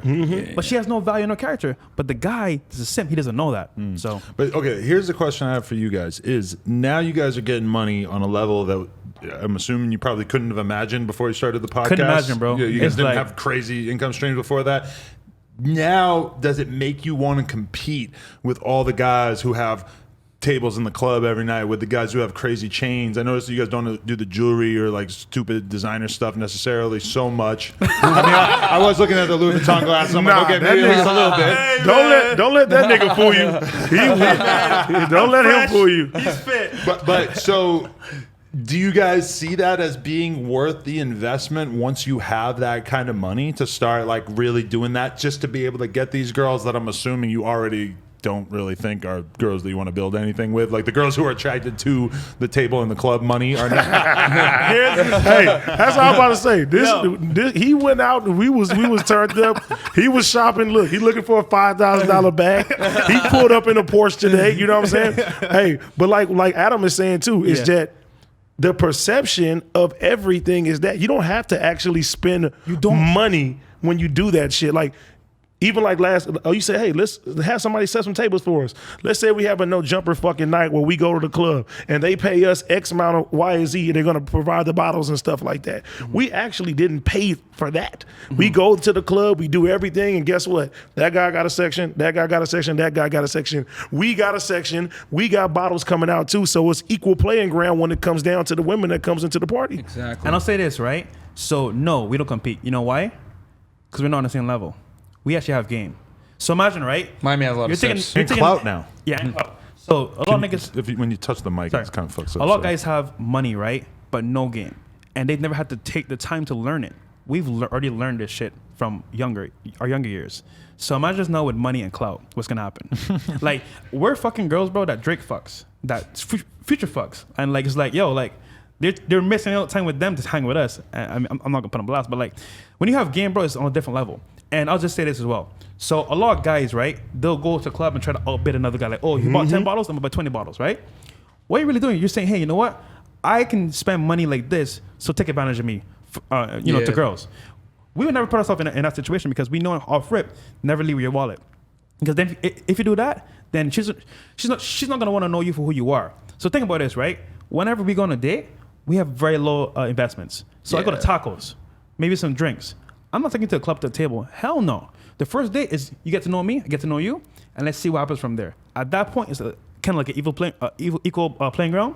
And there's no, what do you say all the time? It's better to have discovery than discovery trumps disclosure. Yeah. So like a lot of dudes, what they'll do is they'll overtly tell a girl, I made this amount of money, or I do this, or look at this car and all this other shit. And it's like, yeah, that might get you laid here or there, but like what's gonna happen is you're gonna girls are like sharks when it comes to like status and money. So what will happen is they'll look at that and they'll be like, oh, okay, I could get one off on this dude, especially like Miami girls. Like they're sizing you up as soon as they meet you. So me personally, I'm like a hardcore minimalist, man. Like I barely, outside of the studio, like I don't own nothing really nice. He was there like the whole that. time, bro. I know. We went out everywhere. Yeah. We was lit, bro. I think me and him are similar.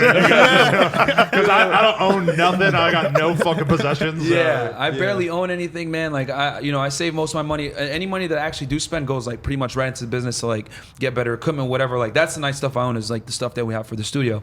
But with me, it's like the girls can tell that you have money just from the way you move, you know, not looking at like when the bill comes, you don't even look at it, like little things like that. You know what I'm saying? So, and that goes a long way. But for me, it's like, I don't want to like flex to a point where it's like she thinks that like I'm a trick or something like that, and thinks that she could get one up on me, because like that's when because then you enter what I call like the customer / trick frame, and then this is why like I hate we talked about strip clubs, right? This is why I personally hate strip clubs, because you're already operating almost from like a deficit where she expects you to be a trick and you have to like break that trick frame, and then you know and show her. Like I pulled girls out of the strip club in the past, but it's like it's a low return on investment. Like with us when now, we don't spend no money at strip club. When we game nowadays, we look at it like, what's the best return on investment? Because I used to go to nightclubs all the time, and I used to like cold approach girls like crazy because I didn't want to do table game. Like that's a whole other thing. You could do the table game. You gotta spend.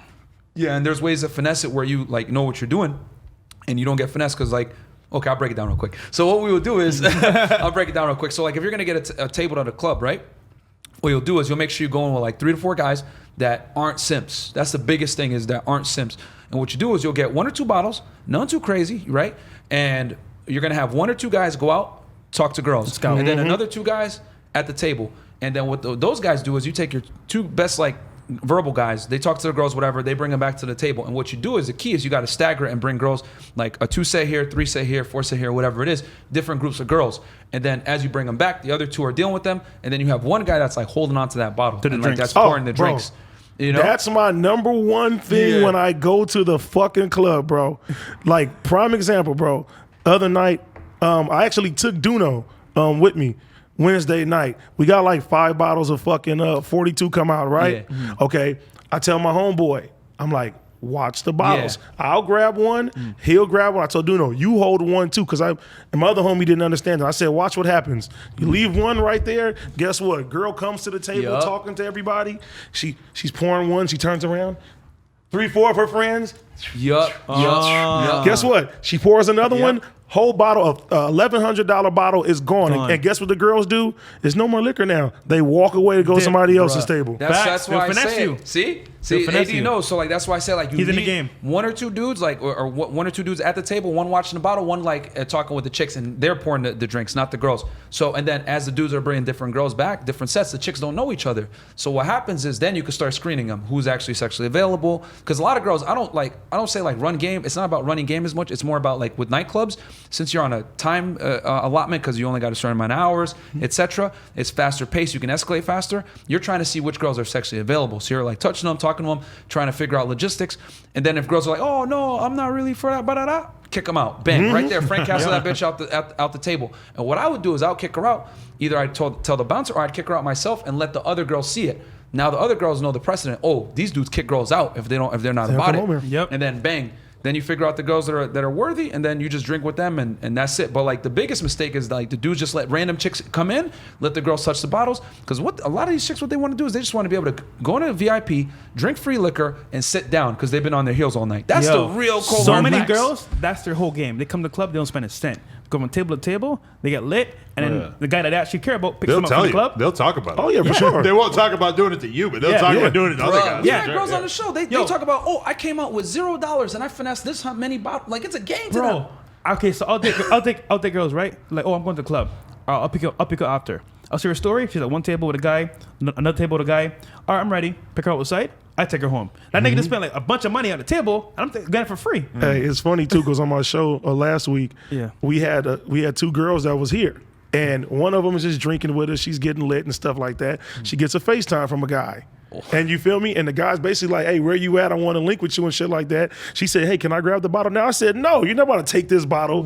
So you can go, you can drink off of us and then go fuck the other guy and stuff like that. But even too, that goes back to what you guys are saying in a nutshell too is, hey, build your social platform up, your social presence, so you don't have to pay for bottles and shit when you go to the club. There's many times somebody will say, bro, you go out all the night. You go out all the night. One thing that niggas is not knowing is, promoters are calling me and saying, hey, bro, if you come out tonight, we'll give you 2 or 3 bottles. That's hey, the cheat code. when I don't go to the strip club on my own. Fuck no. When I go to the strip club, they're paying me to come to the strip club. A portion of that I'm throwing. You feel me? It's not coming out of my own pocket. I'm still going home with finesse, the money. baby. And the perception is still the same as you niggas that's coming to the club and spending all type of shit like that. I'd rather not go out to the club if I have to really spend my own money on the regular with that shit. That's how you know so you AD's a keep veteran, the perception. See, AD knows the game, bro. Because when we go to the club, it's a network. We don't spend a cent, bro. Hey, bro, Exactly. come through. We want to show you guys some love. It's free. It's on the house. So, hey, man. Because real talk, like I'm a huge like night game advocate. Like I cold approach girls. Like back when I first moved to Miami, 2018. I drink a bit and I go out there and talk to girls, but I don't need a drink to talk to girls. So like I'll cold approach whatever. So like I learned all this like by taking a lot of L's in Miami, and people tell me, oh man, you're in Aladdin, you should be able to get all the chicks. No, bro. Like I go like 1 for 40. It's tough. You know what I'm saying? Like because so many girls go out to the club to take pictures, to just get attention, whatever it is. So when you go out at night, you're not necessarily looking for like. To game girls because that's a low ROI. You're looking for who's sexually available that's attractive. Bam. Because if you try to get a night game number, it's gonna flake 9 out of 10 times. She was drunk, maybe she was with her friends, whatever it is. She's not gonna. A lot of girls like if they meet you at a club, they're not gonna take that interaction seriously. So you want to close that night. Yep. So from doing a night game. Obviously, that's a very low return on investment as a guy because, if you're not like big like AD where they're paying you to come to the club, you got to pay your own fee to get in. You're paying for drinks, all this other stuff. Entry. So it's like, it's a low return on investment. And like with the way we're running our business now, like I don't have time to do that all the time. So, I'm leveraging other things. But, cold approach, I think is still a He's very the one important way to inside. Hey, we're like we mirror each other.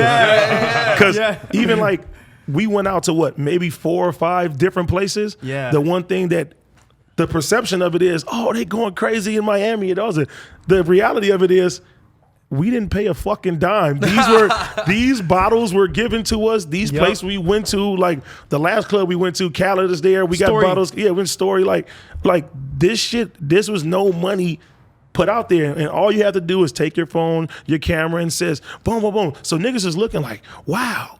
That tells women, imagine the wow, girls. he has a lot of money. Yep. He has a lot of status. Especially He at has that a club. lot of social friends. Oh, then let one of your little artists or rapper homies or actor homies come in and they're on video with you too. Oh, well, he's friends with him too, or he's friends with him too. Now you done got 75% of the job done when it come down to these women. It's not about getting that number or fucking the girl that night. It's like you're in the environment. They all know what your fucking Instagram is. They're gonna DM you. They're gonna follow you. They're gonna follow up. You're gonna like just have not to mention their friends. Not like I think going out, so much of the benefit isn't just like you actually being able to pull something right then. It's about building an identity overall. Nigga, be Batman. It's the fucking game. And I don't do enough of it. I do too much goddamn internet shit in here. And see, but I don't fucking go out anymore. Hey, that's him. Wait a minute.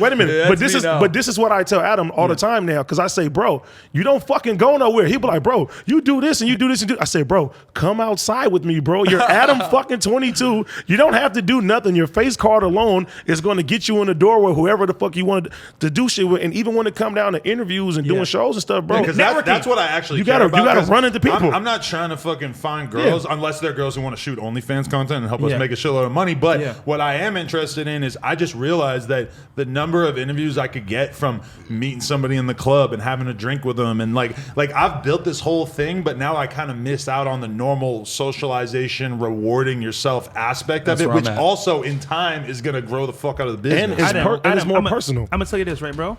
When I go out now, it's the network. Think about this, right? I'm a nobody. How am I getting these celebrities like T-Pain might come on soon, Akon? How am I meeting these people? I meet them in public. They meet me, they like my personality and say, you know what, bro, you're a cool one. I'm gonna come on a podcast. That by itself is gold, because now I didn't have to like talk to anybody and say, hey, could you hit up this person? They know me.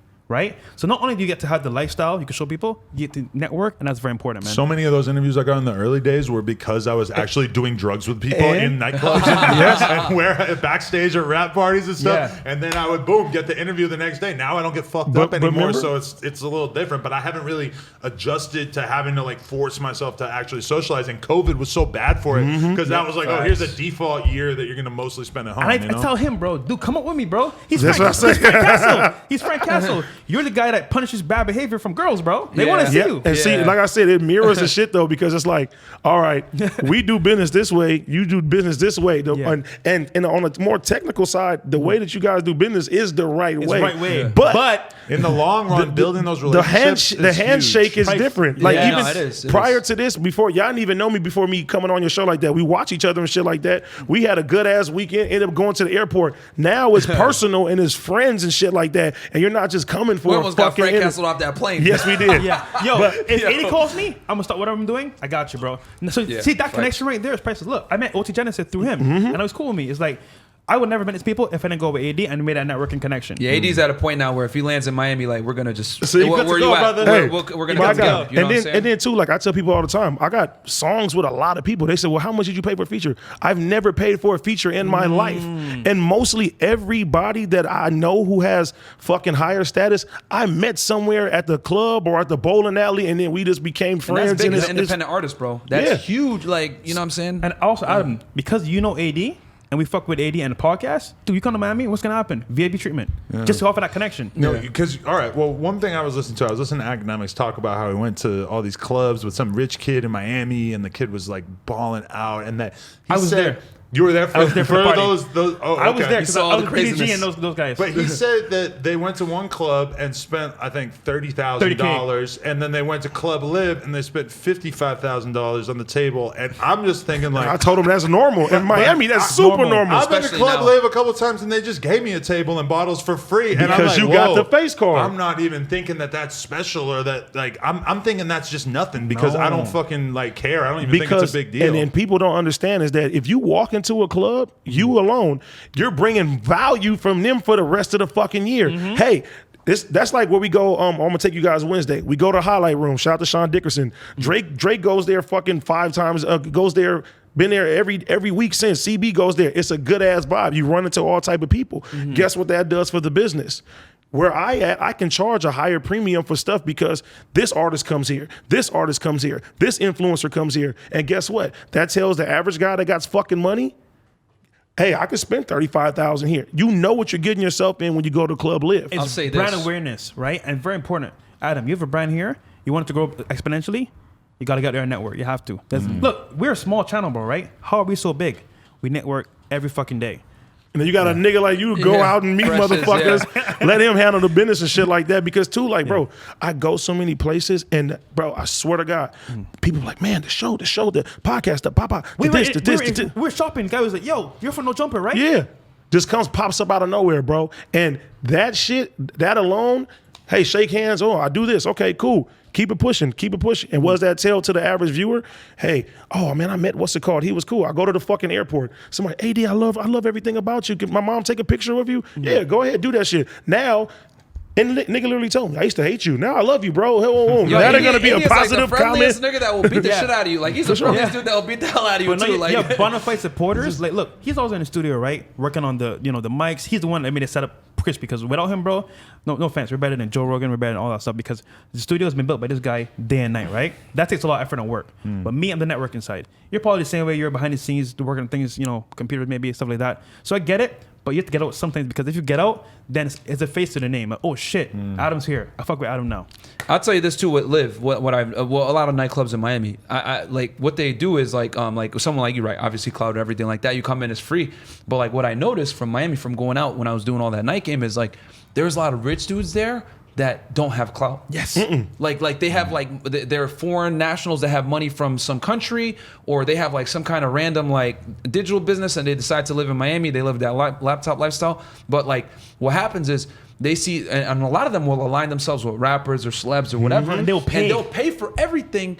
academics. You know what I'm saying? And just because, but they got crazy money, but they don't have the fame to be able to like get into the club for free. So that's how like the lifeblood of a lot of these spots is like, you know what I'm saying? And I remember when I used to go to clubs and shit back in the day when I really didn't have any money or any kind of status or anything, we were just sort of like young. We had tattoos. We were dressed kind of cool. And then we would end up like meeting dudes who had money and had tables and stuff. And they were hyped to have us around just because we would be able to like go out and be the ones who actually would just randomly talk to a girl and then bring them back to his section. And that stuff. was the value. And we fucking like actually got good at that shit and actually like being the ones who were appreciated by all these rich dudes because we could actually bring these girls back to the tables. And granted, we're probably more likely to fuck them than these dudes. But I mean, and then too, in a business sense, the more I go out, the more business people I meet, the more that I see motherfuckers, and they're looking at me in the same way that I'm looking at them. They go to this club. Hey man, AD got a table over here.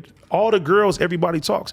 You know what that does for business? They say, hey, same way Kevin Samuel said he would bring women to the fucking meetings and stuff like that. They sit there, tells you right there, this is a guy that we can invest in. This is somebody that we can do business with and shit like that. And then still keep it on a handshake type of thing too.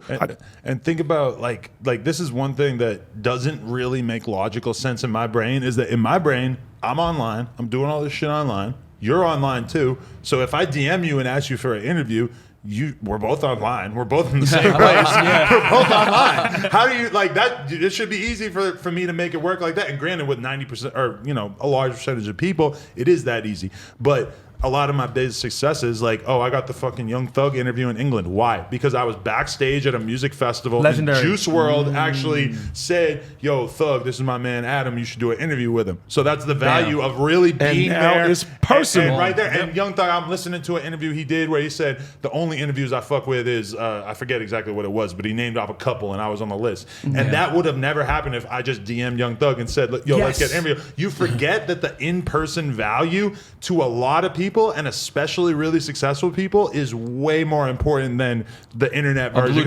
A lot of people are not internet first in their mind state. And I tell people all the time, like, niggas like fucking Wiz Khalifa, I'm like, to hear him come out with a video and saying, hey, I only got like 2 friends in Los Angeles and AD is one of them. You know what I'm saying? I'm like, you haven't known me the longest and shit like that. And then 2, you want to see a nigga win, so you're going to do things for somebody personally that you don't have to fucking do. You don't have to give a nigga the feature. You don't have to bring somebody to the club. You don't have to shout nobody out. And I feel like the essence of being on Melrose, you guys ran into so many fucking people. And that was why it was so amazing. I remember the day that we went to Melrose and we're first looking at that spot, and then I'm walking like a block back into the neighborhoods to go get my car, and I just look over as I'm getting my car and I see Rich the Kid and just walking with a bodyguard right in front of him. He's on the phone screaming at somebody, and I'm just like, hey Rich, we gotta get that No Jumper interview in. He's like, bang my line. But I'm like, this is the value of me being around these fucking people. When I met Wiz Khalifa and talked to him about the interview, even though he was currently dubbing me on the interview, I guarantee that like 10 seconds of us meeting in real life did more to make that interview happen than me DMing him 100 times. And people like doing things for people that they fuck with. And then even in this world right now, nobody wants to come on interviews blind or have the perception that, oh shit, he may ask me something crazy, or I don't want to do it now because it may be something that I don't want to be talked about that may be popped up in an interview and shit like that. And that's going to deter everything else. But versus, hey, this is my homeboy. Okay, it is what it is. Even if he asks me something uncomfortable, it's not coming from a place of trying to tear that person down. They start to see you as a real person because it's easy to imagine you as just being a caricature of what you really are, whether it's a culture vulture or just some fucking random internet loser or whatever. When they actually see you in real life and shake your hand, that could get them past the hump of like accepting that you have. We even give them a list of questions before, because we're like, hey man, we're not gonna blindside you. Here's the questions before. What do you not want to talk about? And we just like make sure we I know that's like terrible to get like a viral interview sometimes, but we try not to like blindside. And Batman Kevo, right? You guys know Batman Kevo. I met him 3 times before he came on the podcast. He's like, all right, bro, I'm hot because he didn't know what it was. He's like, some kid wants to do a podcast, whatever, right? Second time I saw him brunch, he's like, all right, gang, I see you, bro. Third time he's like, yo, okay, you know what? I'm coming through. But that's me meeting him in public 3 times, bro. And that repetition is literally the process of getting to know somebody. And it's like, you could literally like just see somebody in the club a couple times. And then when you finally talk to them, it's like, oh yeah, like you feel way more familiar. And people forget because they're so in that internet mentality. They forget that a lot of shit really does come back to just that basic familiarity. I got a point too. No, go ahead. No, you first. Oh, yeah. Go ahead. And then that's the verses of the shit too, is like, you know, a PR, you may have an album coming out and the PR is like, oh, you got this lined up and you got this lined up. And the fucking artist is dreading coming to these places because they literally don't want to do it versus, hey, you're talking to people. Hey, that's my guy. I got to come do it. Right. I want to give him a good show. It was just like when I brought OT on my show. He's like, I'm coming to bring the fucking show, even though that shit turned out the way that it was good though. It was good. It was good. It was good as interview. It was good for ratings. It was good for when it came down to that. But honestly, as this is my brother and my friend, I didn't want him to come on a platform and, you know what I'm saying? Right. And be looked under any type of scrutiny other than. I think it you know what I'm solidified him, if anything. But yo, 80 loves OT Genesis, bro. Like that's his boy. my brother. That's his brother, bro. Yeah. For real. I was gonna say this too, because like you mentioned, and shout out to Bandman Kevo, man, because he's in Miami as well. When you saw him approach him the third time, you guys talked about YouTube, and he had seen our growth, and he saw the studio and everything like that, and he saw the numbers. And I always say, like, you know, the big thing, the big reason why like I work so hard in the studio to make sure everything looks nice. We have that Miami vibe, the Grand Theft Auto theme, everything like that. Too. Is because thank you. Is because like I already knew we were operating from a deficit, that we were new in the game. So I was like, damn, if we're gonna be new in the game, like the content quality's got to be A1, and we just gotta like make sure that everything's on point with, you know, the production, sound, everything like that. And like here, me coming in right now, seeing your guys' setup, I'm like, oh, nice. Yes. You guys got a producer too. Facts. Like, and I can really appreciate it. You know, the mics, the I was talking with your producer about the boom Josh. arms. You know what I'm saying? Shout out to him. Shout out to Josh in the back, man. Yes, sir. Because it's tough, because like we're in the same exact field. So with me, I was like, if we take the business serious and we take the production quality serious and the cameras and the lights and everything else like that and the soundboard, the sound. The mixing board and the sound panels, everything else like that, then other people are going to take us seriously. Like, yo, I want to come on your platform because you guys take it serious. So It took me a long time to realize that, because I just had an iPhone just posted up filming. All that old shit was just an iPhone. It took a while. But I mean, that's part of having the right team too. Like, bro, I had people on my team that were just like, we had like multiple cameras and the switchers so we could switch angles. And, you know, when you have people on your team that just Makes aren't it way fucking better. serious You need a about team, shit. man. Yeah. You need a team. That's the biggest thing. As soon as you start making money as a YouTube channel, you need to stop. Don't think like, oh, I'm going to put it in the bank. Think, hell no. Yeah. I'm going to invest this shit back into whatever I'm doing to make more of it, to make it better, et cetera. And it's funny, people that you never thought would watch our show. Like, for example, The Weeknd was watching our show. I was like, what? The Weeknd? What the? Because and you he know commented in the chat. I was like, oh shit. But a lot of people want to know what random ass girls in the club are thinking, and your show gives you that feeling of like, damn, a little introspective. It's like a lot of like modern day women, and like I think the reason why it's so addicting to people is because what we do is, I don't want to say we set them up. We don't set them up, but like what we're exposing really is like just modern day female delusion is really what it exposes. Is that like a lot of women like have crazy unrealistic standards on what they think a man should be, crazy entitlement, a lot of lack of accountability. I've gotten into some like fierce debates about like the wage gap, about abortion being like a female problem. I said it before, girls get mad. I'm like, yo, abortion and like, you know, basically if you're a single mom, it's your fault. Oh my God, you're toxically masculine. No, all this other crap. You're a misogynist. I'm like, no, I'm not a misogynist. How can you hold men accountable for something that they have no authority over? Authority comes with responsibility. So if women in the United States have 100% decision over who gets born and who does not. Mm-hmm. Men have zero reproductive rights once the semen leaves your wiener, right? Your penis.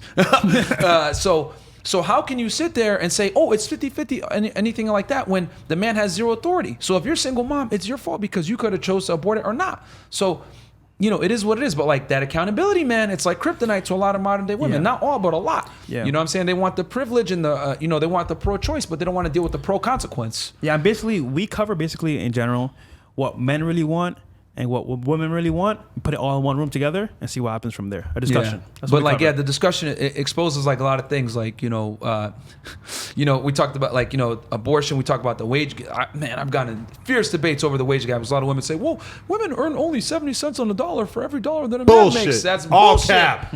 All cap. And respect to you for fucking fighting that fight that I don't feel like fighting, because that's a lot to bite off. But yeah, it's obviously bullshit. And every economist in the world will tell you that. Yeah. it's just like, and obviously this is a high IQ conversation, so I have to break it down. But like everybody knows that like, women work jobs that are less paying. They don't want to work dangerous jobs. They tend to work less hours.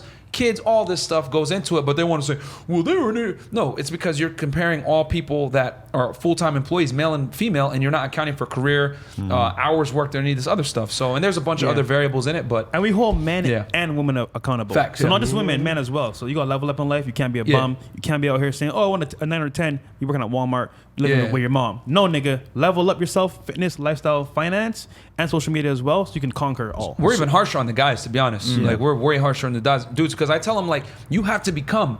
The girls aren't gonna let you come unless you become. You know what I'm saying? You know what I'm saying? Like, it was funny too when I did your show, and the guy, and you would say, "Oh, AD, what do you suggest?" And I said, "Just do lit shit." And you was like, "That's it in a fucking nutshell. Just do lit shit and look more lit and stuff like that, and women are gonna fucking want you." Yeah. And like most of the guys that were sending their Instagrams down, I was just looking at it like, "Oh my fucking god, Adam, we need you on the show. We need you on the show, bro." I'm trying to plan a Miami trip, so we got to do that for sure. And did you? I don't know if you've seen the whole thing, but my homie that was in the studio actually donated himself. Oh yeah, that's hilarious. Shout out to him, man. Shout out to Joe to be rated, and he just pops up, and they're like, "Yeah." And they still told him no, but my guy's lit though. Yeah, okay, but I wanted to ask a bit about business. Like, where do you guys see this going as a business? You have a bunch of different revenue streams, from like the sort of dating courses to the streaming, the YouTube money, the donations from people. Where do you guys think like the growth is going to come from? Obviously, I'm sure you guys are making enough money that you're pretty comfortable right now, but I'm sure that your ambition means that you are looking at the future as well. Yeah, so our goal is to hit 1 million subs and then 1 million a month. Right? So that's one of our goals there. And I feel like regarding collabs as well, like we can cover a certain marketplace, but we don't have all the access. Someone that's into like, a rapper or an athlete, they have a whole new audience that we don't have. So we want to do more collabs. We want to also, promote more of our branding elsewhere. Like even coming here is like a campaign run. So we're going to do more of that and pretty much grow from there. But yeah, what we've noticed is that because we've expanded, because I know you said like before, like, are you guys like in the Manosphere? Like we started out there, but like, we've been expanding out. And what we've noticed is doing collabs with other people in different niches, different, atmospheres in YouTube. Like we've been able to pull a good amount of their audience over to us, because let's keep it a stack, bro. Everyone is struggling with women nowadays. Yeah. Like a lot of guys are having it tough. Like if you talk about like an average man that's making 50 grand a year, 5'9", that's the average American male nowadays. They're struggling with these women, man. And at least if we can arm them with the knowledge that women are hypergamous, women want a guy that's better than them, and you need to become better, and they know that little bit, and they don't believe the Disney fairy tales that women are sugar and spice and everything nice. It is what it is. And we hold both genders accountable. We tell the guys, you got to become better. And then for the women, you might not necessarily qualify for a 6'3" Chad that makes 100,000 plus a year if you're a single mom and you're overweight and you have 2 kids. and it's funny too. You smell like cheese. And it's funny too, like we grew up watching No Jumper, right? Hey. We wanted to add more value to ourselves so we could become guests on the show. And we did that, right? But it just goes to show that like, if you're somebody, you want to be a creator, you want to be successful, add value first and then approach. Because think about it. We didn't say, hey, we're going to come on the show. You saw the show too as well. And then, a shout out to Eliza. She recommended the show as well. Eliza. So just adding value to yourself as a guy and bringing value to other people goes a long way. Yeah, and like I'm not gonna lie, you guys were a big inspiration. You guys, Joe Rogan, Timcast, I watch all those podcasts. I looked at all y'all's equipment, everything like that, and I was like, okay, this is what we got to get, everything like that. I'm like, yo, we're gonna beat them. But that's one thing I respected when I saw what you guys were doing, because once you're in the game, once you have like a good fan base and you're bringing in X amount of views per month and everything, you start to kind of look at the game, like from my perspective at least, and you think, okay, like, who's going to be the next person to come into this and make a dent and really like carve out an audience, and what's going to be the entry point?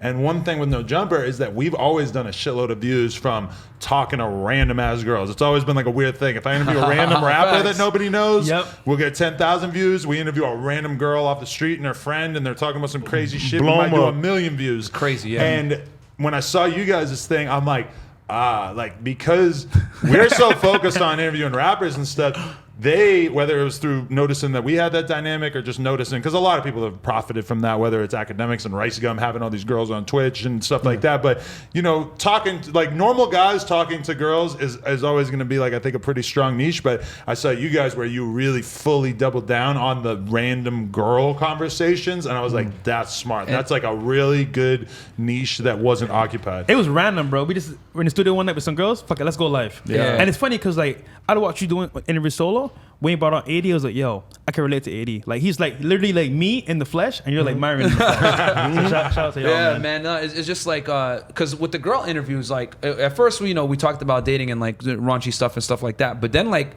we started like trying to like figure out, like, all right, so what do you want in a guy? You know what I'm saying? Because we started to notice, like, bro, like, there's a trend here. Like, a lot of these girls are like, looking for the same dude. Because, like, because we have, like, clients on our Patreon, everything like that we talk when we do Zoom calls, and we hear their problems on the male side.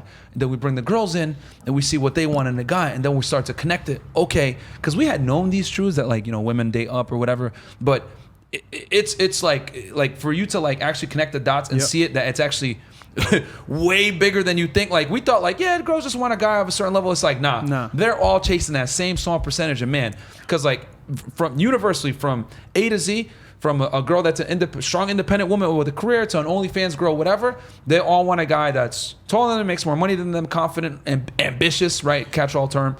And it is what it is. So, like, a lot of these, like, normal guys, we're coming back telling them, yo, you guys are seeing it right now in 1080p. These chicks are delusional. You need to become, not for the girls, but for yourself. And look, we saved marriages, relationships. We brought people together. We never thought possible. And then a lot of celebrities call us for advice. A lot of YouTubers and celebrities that you would never think of call us for advice. Yeah. So. And shout out to them. But I think the biggest thing is that, like, guys are seeing with their own two eyes how women really operate and think. And then, like, what happens is, like, a lot of times they cap, we put the hats on, whatever. Like, hey, you were there. You were like, oh yeah, this is cap too. Like, we'll tell them, hey, what do you want in a guy? And what I notice is that women will typically tell you something that's politically correct or, like, not gonna be seen as, like, they're a gold digger or a hoe. Yeah. But what they actually are attracted to and aroused by are two different things. And there was actually, like, a study done on this where, like, they attached, like, electrodes to women, and they showed them sexually stimulating images. And what the women said they were aroused by versus what they were actually aroused by were two different things. They clicked on things that were politically correct versus what they were actually aroused by was, like, almost all of it, like monkeys banging, girls kissing, everything. So, like, with girls, it's like, and I always make the joke, even women don't know what they want sexually, really. Like they won't know until it, like, necessarily happens. So you can never ask a woman, what do you like, or ask a woman for dating advice. I always say, you don't ask a fish how to fish, you ask a fisherman. And people get mad, you're misogynistic. No, bitch, I'm realistic. If you ask a woman what she's aroused by, she's incentivized to not tell you, because the things that turn her on are going to make her look like a hoe, unflattering, shallow, whatever it may be. So women always want to self-preserve because they're hive-minded creatures. Like, for them to get ostracized by the group would mean death for them. Like, they're hardwired to want to always agree with the group.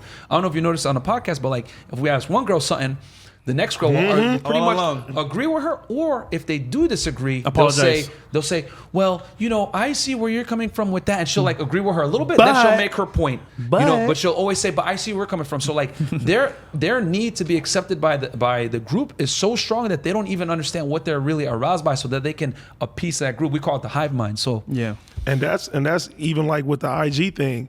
I feel like after 2 or 3 of the girls said pass, they're all like, I'm not going to be the one that says smash when it comes down to that. And then even like the one girl, she said smash on somebody, everybody said pass to, all the girls looking at her kind of like, wait a minute. Like, but think about the difference there, where if there was just like a topic and we were going around the table giving our answer on it, and you gave an answer that I didn't necessarily agree with, I would be eager to disagree with it, because I think it's like a guy and girl thing where girls don't want to rock the boat so much. Whereas for me, I see all the value in the world from having a contrarian perspective. In reality, I think as a YouTuber, if I agree, if I'm on the status quo, if I'm not bringing something interesting to the table, then it's useless. Like, I know I want to say something different. When I'm listening to a podcast as like a co-host, as opposed to like, I'm hosting this one, but when I do have the co-host role, I'm basically just looking for things I disagree with, so I can hop in and say, fuck that don't make no sense, because that's interesting. If I say, yes, I agree, I'm not adding anything to that. And see, that's one thing that I learned from Adam is like, okay, you can have the same mindset, but it's like sometimes we'll do the news and I'll be like, yeah, that's what he'll be like, AD, you have to fucking say something or give your fucking opinion. So I try to like say things more in depth now and think about it. And that shit even leads in when you talk to women and shit like that too. It's just like now it's like, all right, I'm not gonna give you the basis of the shit. I'm gonna break it down. The bitch was like, oh, he's fucking smart too, and it does all this shit. And like, see, that's the problem that I had like around the time that I started to get, like around the time I got in my relationship, when I would still be talking to random girls and shit like that, I would start to feel like I'm doing all these interviews. It's basically become my job to figure out how to have an interesting conversation. And then I go on a date with some random girl, and there is no chance that this is going to be interesting. And that started to be so depressing and defeating to me that it was like, that completely changed how I looked at dating, because it's just like, I think that was around the time too where I started to have clout and have like a little bit of money, and I started to feel like, oh, like I could actually like have a girl that I consider to be like on my level, rather than trying to sort of like make myself feel good by getting in a new pussy every night from a girl that don't mean shit to me. And I'll say this too, because you brought up a fantastic point, AD, with like pre-selection is real, bro. Like I've always said it, like, you know, there's a reason why there's 20 girls in a VIP sitting there with like only 2 dudes. And the reason why is because girls are more attracted to a dude when they know that other girls want them. Girls want to be with dudes that other guys want to be, and other girls want to fuck. And going back to the contrarian thing, which is, I agree, being a contrarian is very important. So I'll bring it back to the high value woman thing and why it doesn't exist. So, because one of the girls actually asked us on the show, you know, does a high value woman exist, and what makes a woman high value? And what I told her was, a high value woman does not exist independently. So I looked at it like this. So as we discussed earlier, a man's value is how many attractive women can you attract, and what caliber, how hot are they, right? Like, you know, obviously you look at like someone like Trey Songz, right? That's a high value man, obviously, and it's personified because anywhere he goes, the baddies are going to be lined up with him. Yeah. He's one, right? And he could pick the best one of it. That's male, you know, sexual selectivity, right? Like men are designed to procreate with the most girls quantity. Even if he chooses not to engage, which is Trey Songz, so obviously he is engaging with most of them. But, you know, even if a guy decides that he's not going to fuck that many girls, just the reality that we all know that he could do that. Exactly. Defines his value. Exactly. You know? Whereas many men can't do that. So that puts you like as a man that you won, right? You have the sexual selectivity that most men could only dream of, right? Then for a woman, your value is determined on what caliber of man can you attract, and more importantly, retain in some kind of long-term commitment where that security is added. That's why women want a guy stronger than them, makes more money than them, whatever, all hardwired for security, right?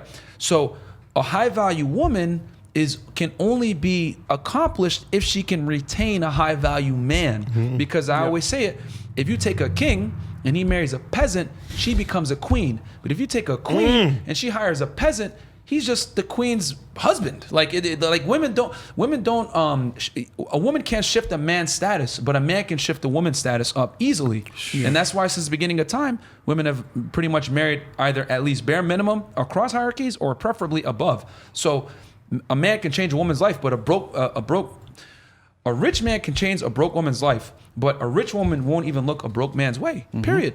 So therefore, women aren't built to lead, like I said before, and they cannot be a high value without a man that's high value first. The thing is this. Women want participation trophies. They want to say, I'm beautiful no matter what, no matter how fat I am, no matter how rude I am. They want to be able to say, men should have standards. I want a man that makes this much money, this tall, whatever. They're okay with having their standards, right? And it's considered preferences. But when a man says, hey, I want a girl that's not fat, not rude, submissive, whatever, it's considered discrimination. That's the problem. So with a woman, her value comes from what caliber of man can you actually keep and retain. If you have a high value man by your side that calls you his wife, now you're a high value woman because you've been able to attract a high value man. But you cannot be a high value woman independently by yourself, because let's bring it back millions of years. If a woman was by herself independently, she would die.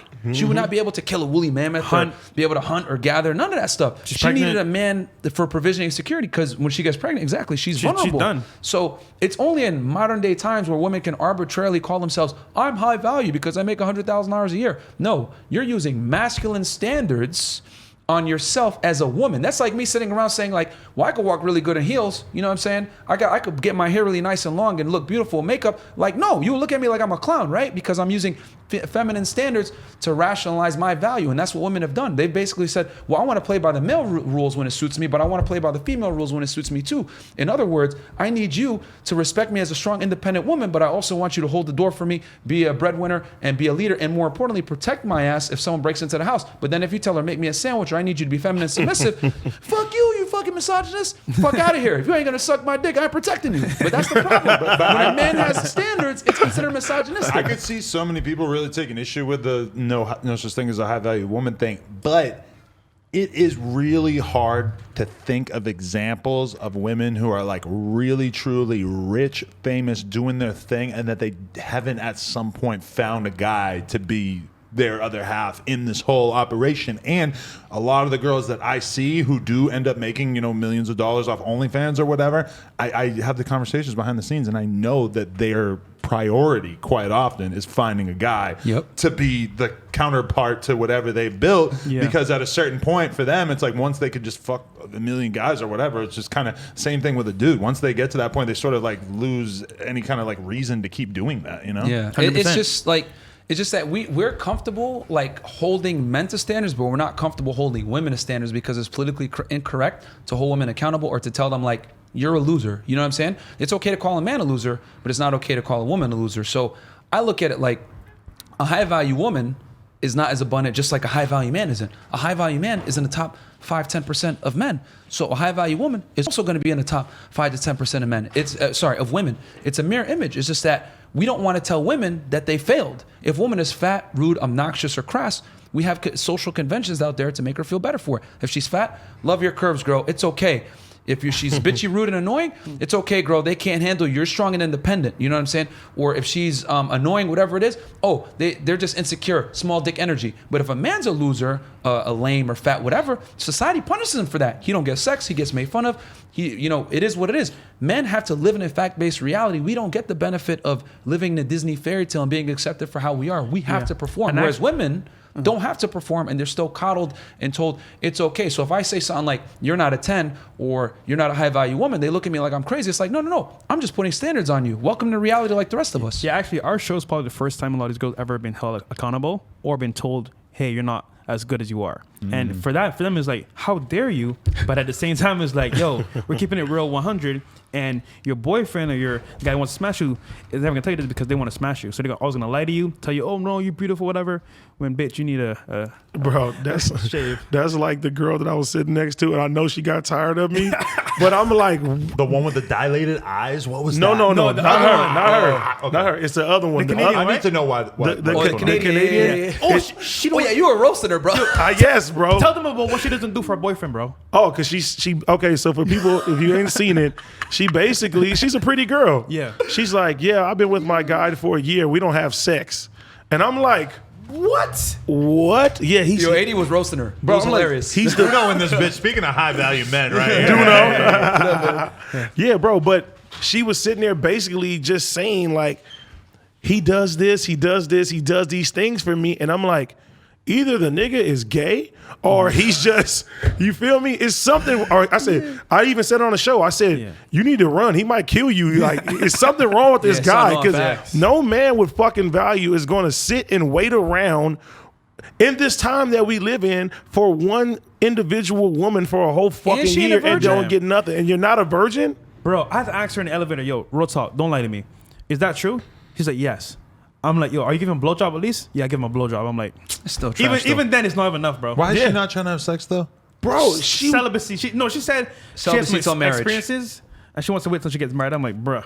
Yeah, I guess. And standards was up the roof though of everything that she fucking wanted. Yep. And then we even asked her off camera. We was like, let's see your boyfriend. She showed us the guy. We're like, there's no way that this nigga right here. He seemed like a good boyfriend? He looked like a well black put together? Gaston or something, Yeah. bro. He was well put together. You know what I'm saying? Ain't no way he waiting That's your around. way of saying he's hot. You can't even say. You have to compare him to a Disney character. Pause. These women looked at Disney fairy tales, so I'm gonna compare it to that. I would have said, "Damn, he was a little baddie." I ain't gonna say that. But I'm like, there's no way that this guy gotta is smash something else. mentally. Yeah. But what about Being tortured fucking, for this. Russell Westbrook or whatever? I don't believe that You shit. don't believe it? He ain't waiting. What's his name? Russell Wilson, whatever, on Watch Sports. Okay, that is for religious reasons. Then I can understand that. Yeah. Like, you know what I'm saying? If you're really into God and you're saying you want to wait for marriage and I think stuff like she did that, that's mention different. religion, right? Her and her boyfriend Yeah. are religious. Yeah, then he might be on that way. Her don't religion know, is bro. not wanting to fuck another guy like Future. Well, that nigga is not Russell Wilson. Exactly. All right? Exactly. Yeah. I don't know. But that's the thing that trips me out about that is like, okay, I've had friends over the years who started dating a single mom, and all of a sudden they're taking care of the kid, and I look at it and I'm like, you know what, you're a good guy, I respect you, because I would not do that shit. but like, because it's like, okay, that Russell motherfucker, he's not piping. Okay, you're religious. He You don't- piping now. He got kids. Now he's married. Yeah, but you're looking at Future's kids, and you can see it. Like, I look at my kid, you look at my kid, you see my face in her face, Yes. right? Yeah. Okay. I know you listen to Dirty Sprite too, motherfucker. You looking in that kid's face, Percocet, Molly Percocet. That's gotta be a tough day today. Looking at Not the only kid that. thinking that. All these hits running through your head, bro.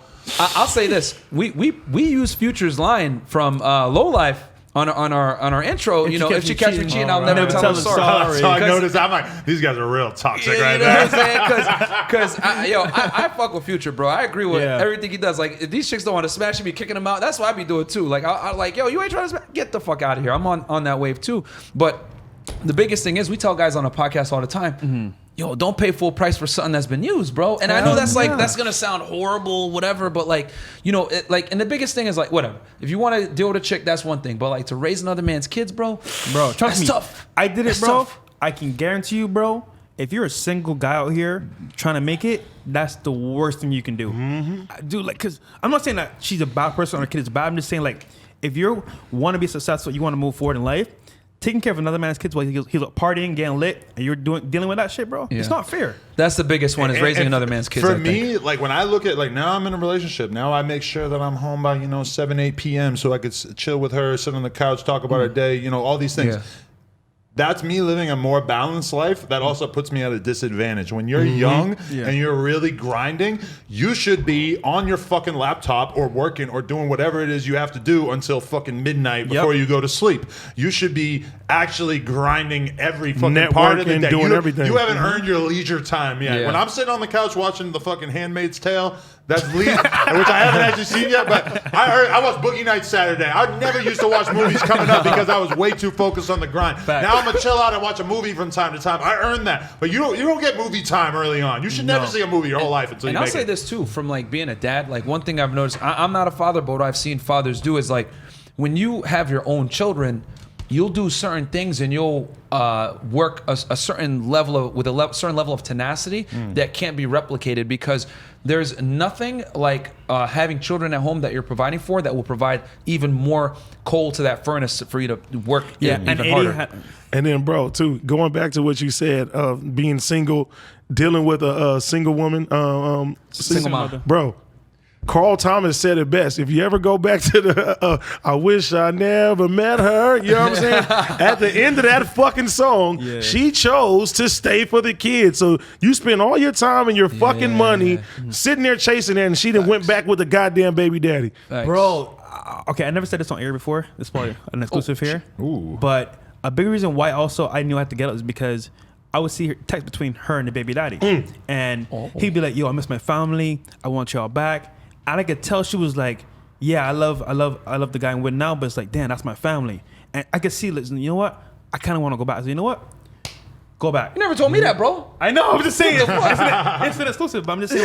Like, And you dodged the child support. but you know, it's the imprint, right? When you have a kid with a girl, that's your girl, bro. Like, it's the imprint of that man busting inside of you. You having a kid for that man. You can't break that. No nigga can come and change that dynamic. So I'm just saying, for example, if you're with a chick, bro, and she has a kid, I guarantee you, she still loves that baby daddy in some capacity. So, you know. And you guys are both fathers, so like you guys could probably speak to this. Like 2 you guys times probably over. work, you guys probably work like when you guys work, it used to be like, oh, I'm working to make this money, but now you guys are like, well, I got a family too. Like I got kids. It forces you to have a bit of balance, you Yeah. know, because you just are going to have that time where you are going to be sitting around with the kid for 4 or 5 hours and focused on them and not able to be focused on making more money or getting more pussy or whatever it is that you're thinking about, which I think is good. Like it helps you balance your fucking life out and lets you focus on things that are more important. But my point is that you're not ready for that when you're in your early 20s. Yeah. You have no reason to race it. I honestly, I was having a conversation. 35 years old. That's what I was said. having a conversation with a girl last night who's 20. She's in, adult films, basically. She's making a lot of money. She's got a guy. She's all of a sudden, she's telling us that she's about to have a kid. And she's been with the guy for 6 months. And I'm just thinking, you're 20. Like, Damn. the idea, right, is that you're going to have a kid with this guy and be with him for all these years. Why not wait a couple more years and then do the kid? Because realistically, having the kid's going to change your body like crazy, and realistically, you might not be as popular in the porn world from that. And if you think you're going to be with this guy for 10 years, what is it to wait 2 more years? You know, like that's just not, it's not smart at all. But you see young people make these fucking mistakes over and over and over, and you wish that you could just embed some fucking intelligence. I think women should in get them. their kids as young as they can, but 6 months is OD. Like she's got to know him longer. Yeah, hey, good for her. Yeah. But for him, that's a weird Yeah, decision. for him maybe, it's Even me, bro. I was into the street life and shit like that early. I had my daughter on my 20th birthday, bro. You know what I'm saying? So, and I can tell you firsthand, that's the hardest shit to do, is to raise a fucking kid if you don't have a lot of back support. So luckily my grandma was alive. She was there to watch her whenever I need to go out and do that. You know what I'm saying? Plenty of grandmas and stuff, aunties and shit. If you don't have that in place, if you don't have people behind you that's really going to help you, that is the worst shit. And I even see the shit now with my own baby mama. It's like she wants to do things, but it's like that support system of so many people. Your baby daddy's out there sacrificing and making shit time and networking and doing all type of stuff like that. Hey, the grandma is gone. This grandma is gone.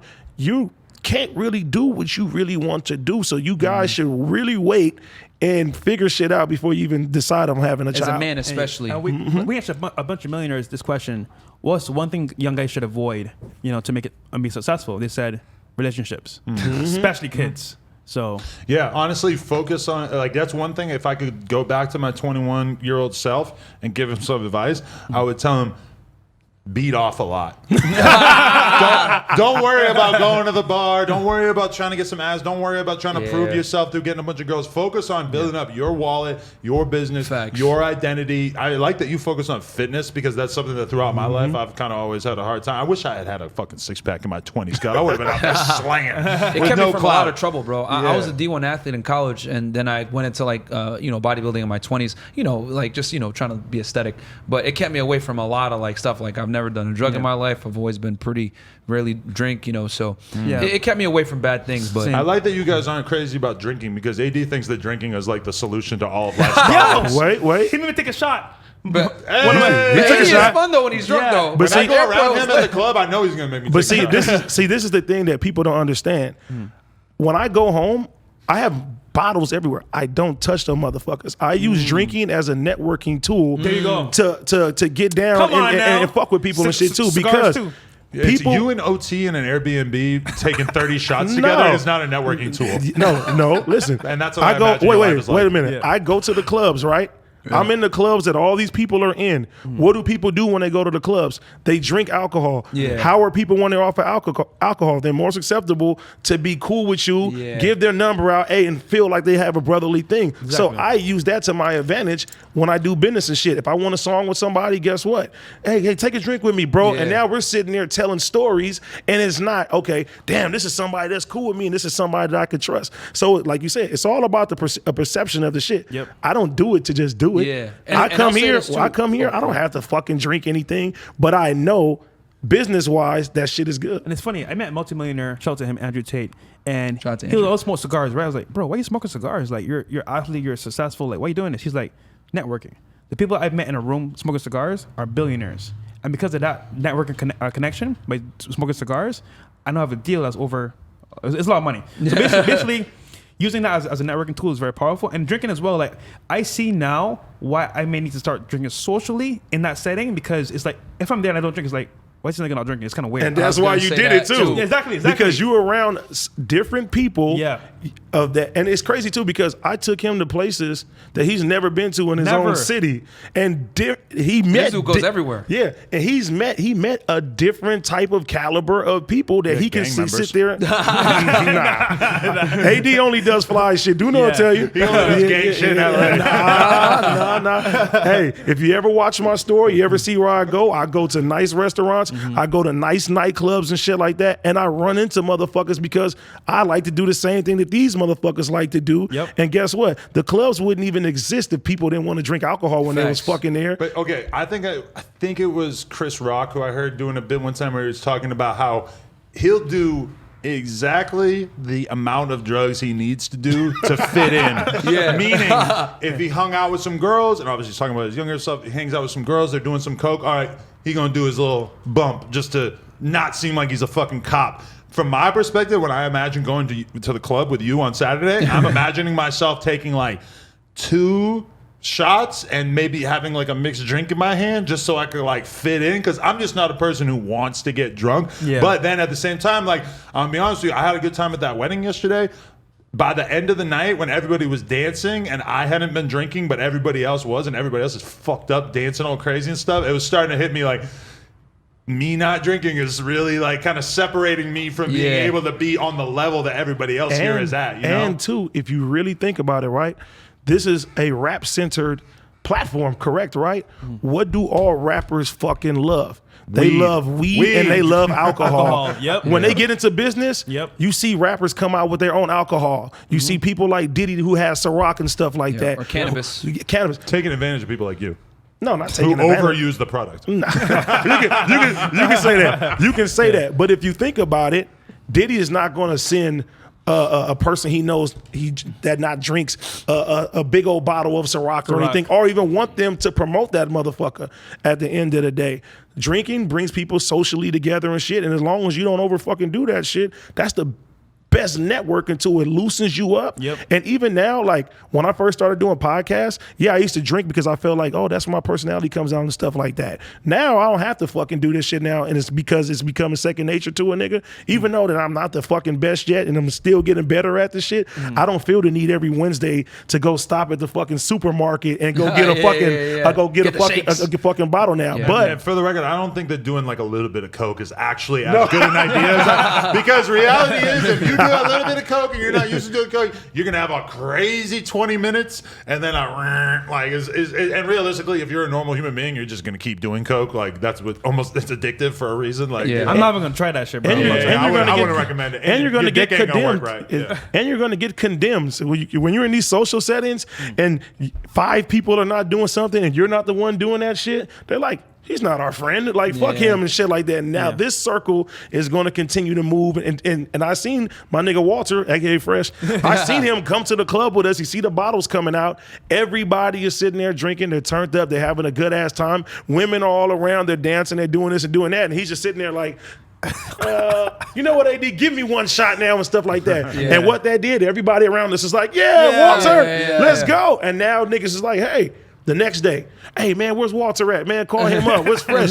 First they thought your name was Chris. Now it's Walter the fucking shot. We're gonna make him take one more shot tonight. I'll say this too, like as a witness, like 80, like bro, you drink, like you hold it, like you're sober, like I see no difference between now and like when you were in Miami. But what I was gonna say was, definitely like when it comes to like social situations, whatever, they call alcohol like social lubricant for a reason. So like for me, I always used to say it like this: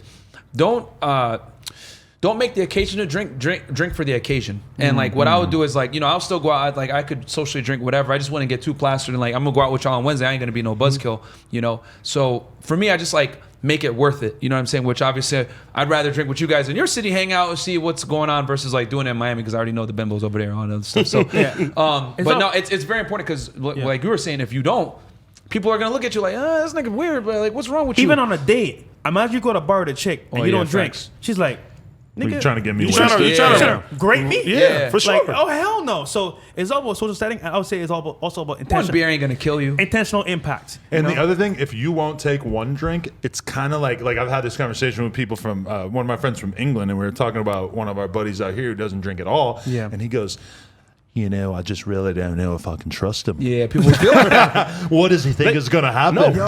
People really People do don't trust though, you, bro. yes. If you don't and, do it, yeah. and that's Facts. why I said when you go to social settings and you drink with people, that makes that guard go down, because as somebody whose guard is always up, being from Compton, bro, you're taught not to trust people for, and shit for like better that. or for worse, because some people will take a couple shots and turn into the biggest cunt you ever seen in Yeah. your life, and then you'll Yes. realize, oh, I don't really like this guy like the way that I thought I liked Yeah. him. You know, If But- so I go in the middle, control, like, if you they know. can't handle it, if your tolerance is just like a weed tolerance and shit, you're not gonna go do 1,000 milligrams of some shit the first time that you fucking smoke. It's like Yeah. training wheels and shit too.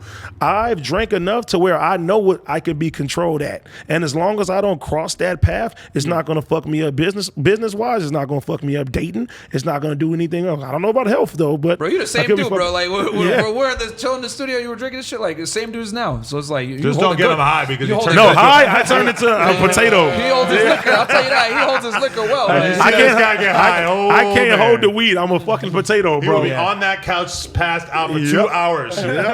Yo, okay, so we're like 2.5 hours in right now. shit. That was dope. And we got something else we got to record after this. But basically, I don't know. What do you guys want to shout out? What are you guys working on that you want the people to know about? Adam22 will be going and joining the Fresh and Fit podcast at Yes. some point. Hell in the future. yeah. Hopefully, AD will come with me. Yes. I'm coming. Baby it. Parker will come as well. It's on the company card. Hey. Yo, We're gonna come pick y'all up, man. VIP We'll show you guys treatment a in the good Range VIP Rover. You know what time it is. And I VIP appreciate treatment. you for that too, because when you hit me, you said you didn't pick it up from the airport. I'm like, nah, nigga. You got us people here. But yeah, man. You can follow us on Instagram, Fresh and Fit Miami. That's our joint page. Mine is Fresh Prince CEO. Unplugged Fit with 2 T's. And we are dropping a course on Instagram. We're re-releasing our DMs on Demand course. Yeah. July 1st.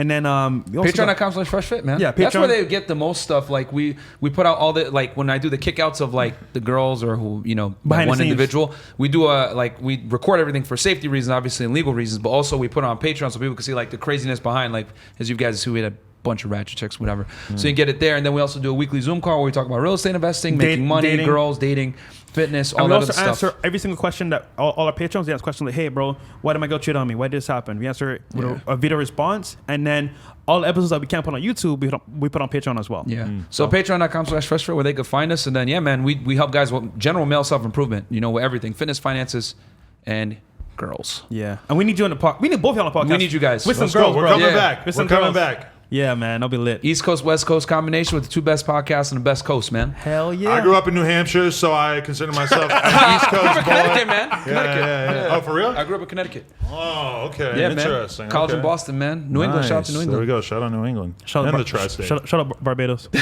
Rihanna. Shout out to Compton. New Hampshire's the only state worth living in New England. No state income tax. That's a very nice thing. I mean, that's a weird thing I grew up with, and you might not know this, and this is completely irrelevant to almost everybody watching this. But if you grew up in like Boston, you would drive a half hour over the state line so you could buy, a TV at the mall and not have to pay income sales tax on it. Wow. You save, $150 on your $1,000 TV. Boom, you drive it back to Boston. It's not even illegal. Y'all some damn That's what everyone minimalists. used to do when I was in college, Boston. To drive I over was to New always Hampshire. way too. I was always so convinced that I was going to have money that I wasn't trying to be cheap, even when I was broke. Hey, I feel like the more money you get now, you just be over it. Yeah, definitely. There you go. Until I go to Miami and spend I'm about to say- $80,000 in the club. Hey, and if you did that, I don't think nobody that's Adam 22. It's normal. Hell no, that ain't normal. I'm a cheap fuck. Fresh and Fit, No Jumper, coolest podcast in the world. Check us out on YouTube, SoundCloud, iTunes. Like, comment, and subscribe, and NoJumper.com if you want to support. We will be on stream on Friday listening to your music for $120 per music video or song play. Fuck with us.